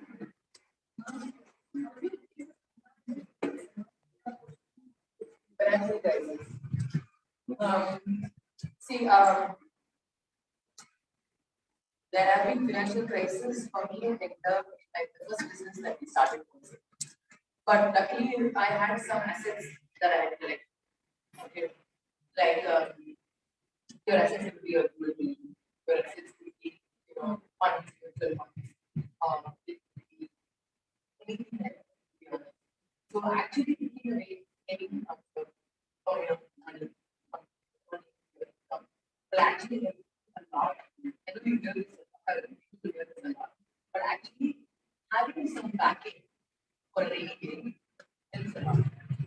Because again, you have to weigh your options to understand how you want to move forward. And when you become a business, whatever you want the business to be also, like the start has to start small. So that you will not need that much financial investment. Start small to be able to validate your idea in the beginning at least. And then, and so in both the business, the first business that I started with my husband, in that a little bit of investment was okay. But if you think forward, you think ahead a little bit. For example, the first, in the case of the first business, very different. The first one needed a little bit of investment because it got too big. So you need a basic investment, office space, computers, laptops, those kind of things. So for that, we actually marketed got clients first. Based on that, minor little bit of investment that was done from our savings.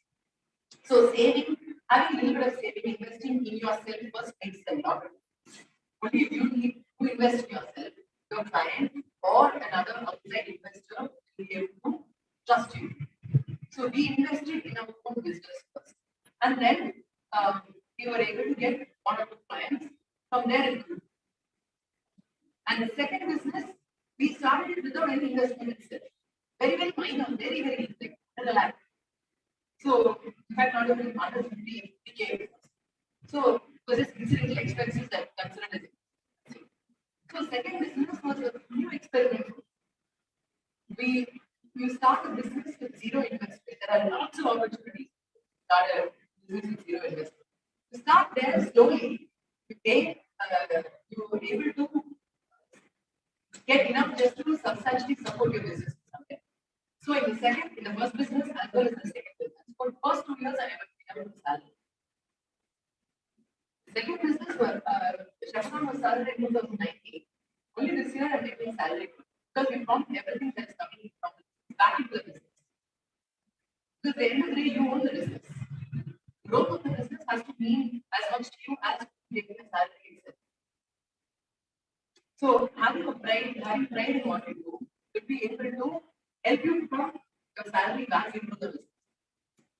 So that is the main thing here. So that way your investment doesn't have to be heavy. This is the formula that we use. I'm not sure whether this is good. We just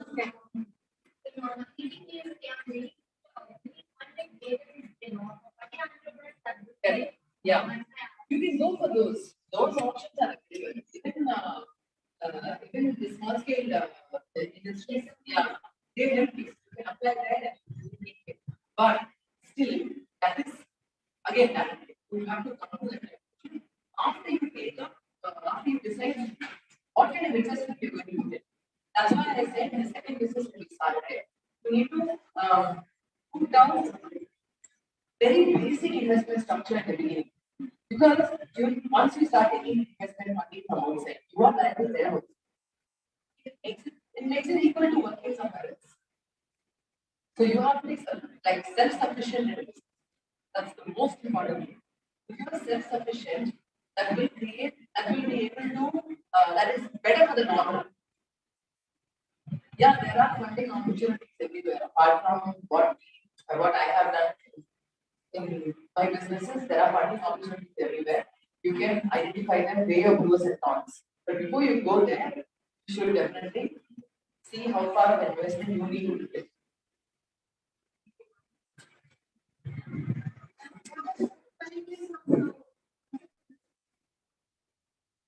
You only can. I think we covered it already.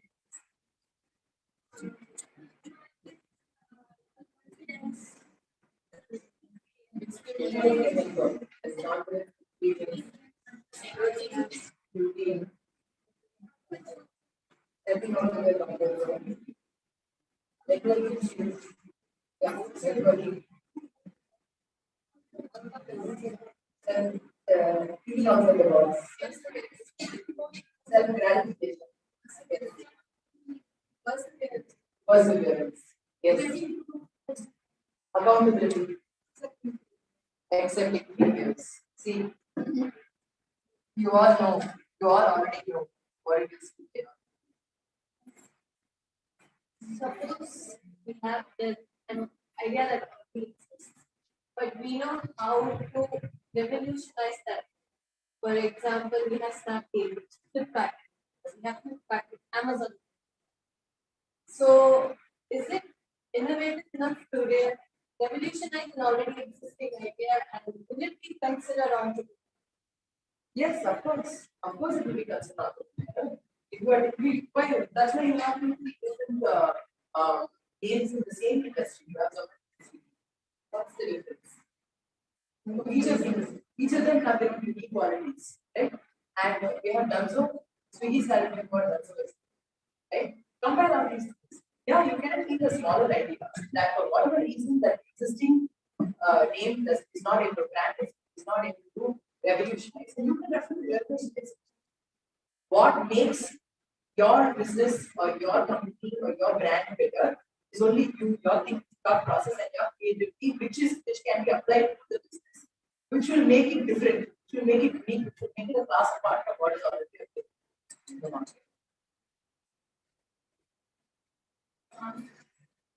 At the initial stage where you said you see gain in the form of experience, and the numbers that you are going to see as profits is going to be quite less. So how do we exactly differentiate whether we are going to the right track or is it time to permanent? Okay, so you are going to see, you have to set yourself a goal. Okay, say in 3 months you have to achieve this. Okay, it has to be in terms of business, in terms of volume of business, as well as returns, financial returns of business. In 3 months, set yourself a goal, whether it is 3 months or 6 months. Okay, most people set themselves a goal for 1 year. In 1 year, you see whether this business is, see some businesses like in the food industry, they will say within 1 year it should be breaking even. It should break even, right? Because the investment there is very, very high. And the returns come slowly. So we need to check what is the returns we get and as well as the volume of the business. So setting goal and then setting the various factors that are applied over there is is the main thing. So within that time period, like different industries and different periods, you have to do that analysis to find out in your industry what is the time that we will take to break even. Set yourself that goal and work towards it. Work towards it. Make sure that you not just break even, but make profits from there. Then you will understand whether it is eating away just your time and whether it is a profitable business or not. So goal setting is very important.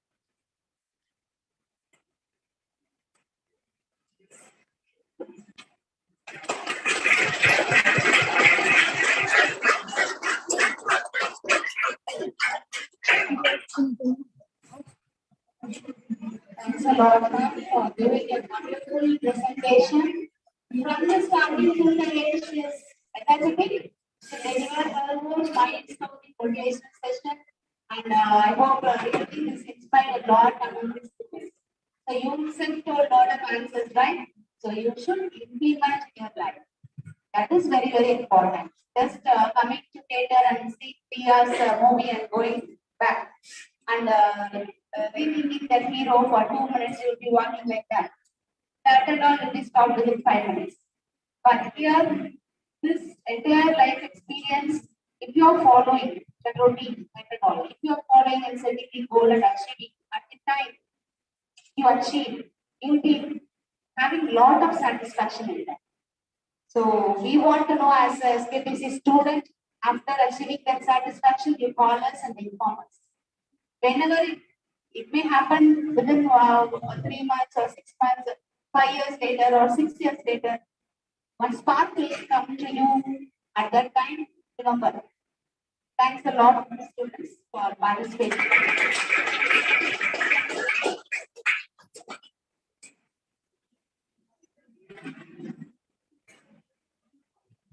Thank you, ma'am, for getting your getting your experience with them. Surely our participants gain a lot of knowledge about the opportunities. I need to say one thing. As you said, about positive mindset, what we think, what we should not think about the criticism. And you said about the personal exercises which make us confidence. It really matched me 100% in my life because during my school days, I wanted to meet someone. Students began to hesitate me. They touch me, they got some diseases.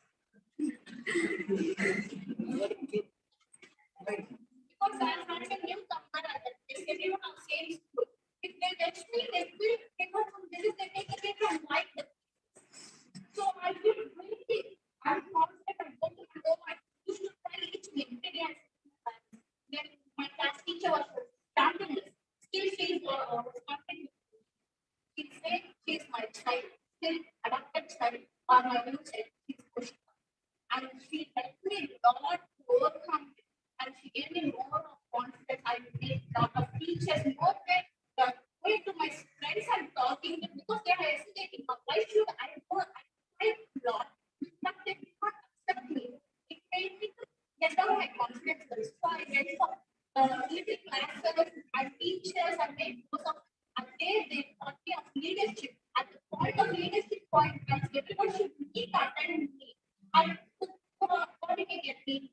At that point, I got a confidence level and more than exercise. I used to do exercises regularly in lockdown. But I got a lot of health issues. After that, I was in bed rest completely. So after that, I became continuously lazy. After that, I started to exercise.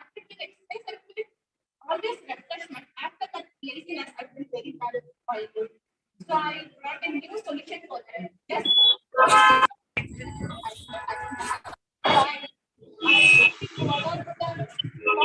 what are these are the make it down.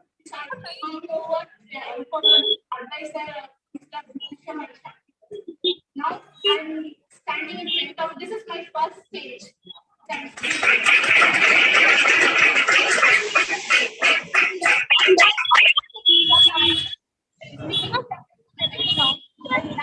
Speaking, I speak to others very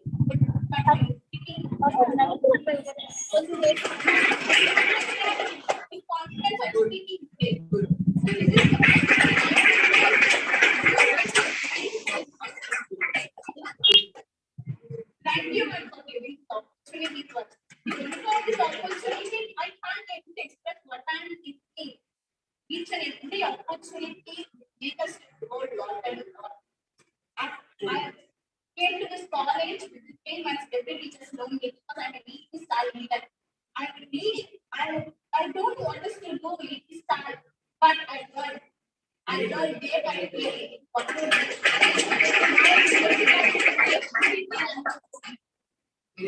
My mother used to complain to my staff. She is not reading. She is not the content. She has done very well. But now I say, but don't think she does it at life.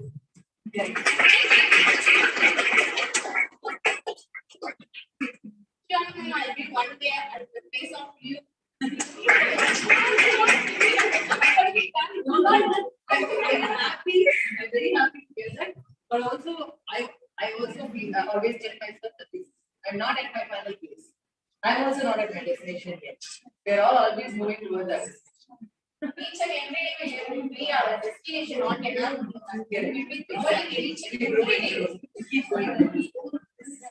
Okay, now I continue with it.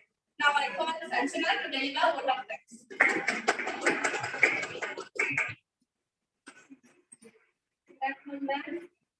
When you told like that, Kushikaka, I was in the place of Kushikaka. In my school days, I was very lazy. I was studying from first standard and I feel so lazy, very lazy. When I'm coming to college, I saw first I saw Monisha ma'am and I saw how to express gratitude to others. So, say for Kushika place, I was the first to express this. I'm speaking to others. And in school days, when teachers were discourage me, she's not learning, she's not reading like that. When I'm coming to, when I get my leg in this college, I got the friends, my inspiration is my friends. And they were sitting down. And last I was studying my department staff. When I'm coming to this college, I was very silent. In online class, 2 days I was very silent, and my friend was very speaking boldly, and she was answering. I thought, why can't I can. So on that time, I was started by seeing my two friends. So,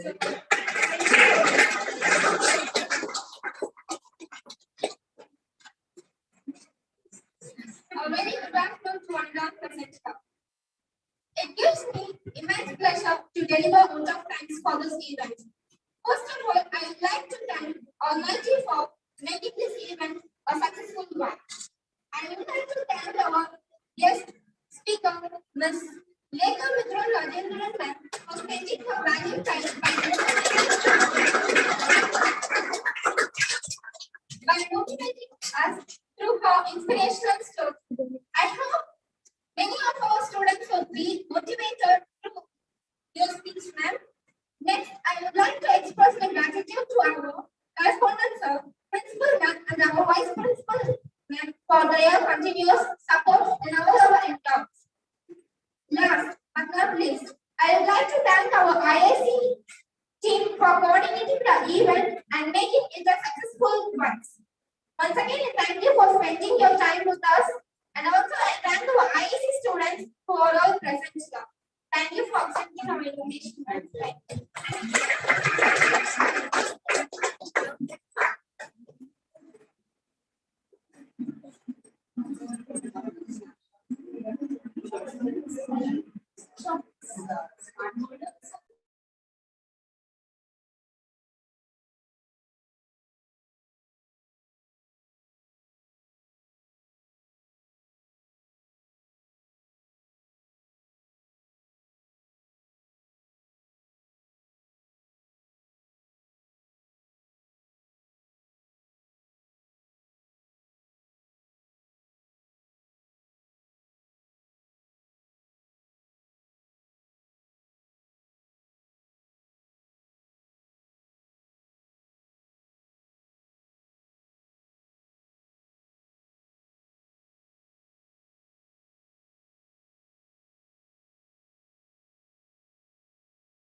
I believe everyone has great time spent with our ma'am. And with this, I'm ending the session. But before you are leaving, please fill the feedback form. And the participants in online, please unmute your video, take a screenshot.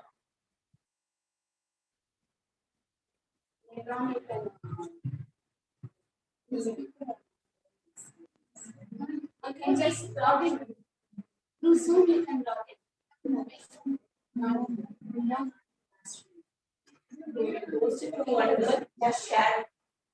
Others, we will share.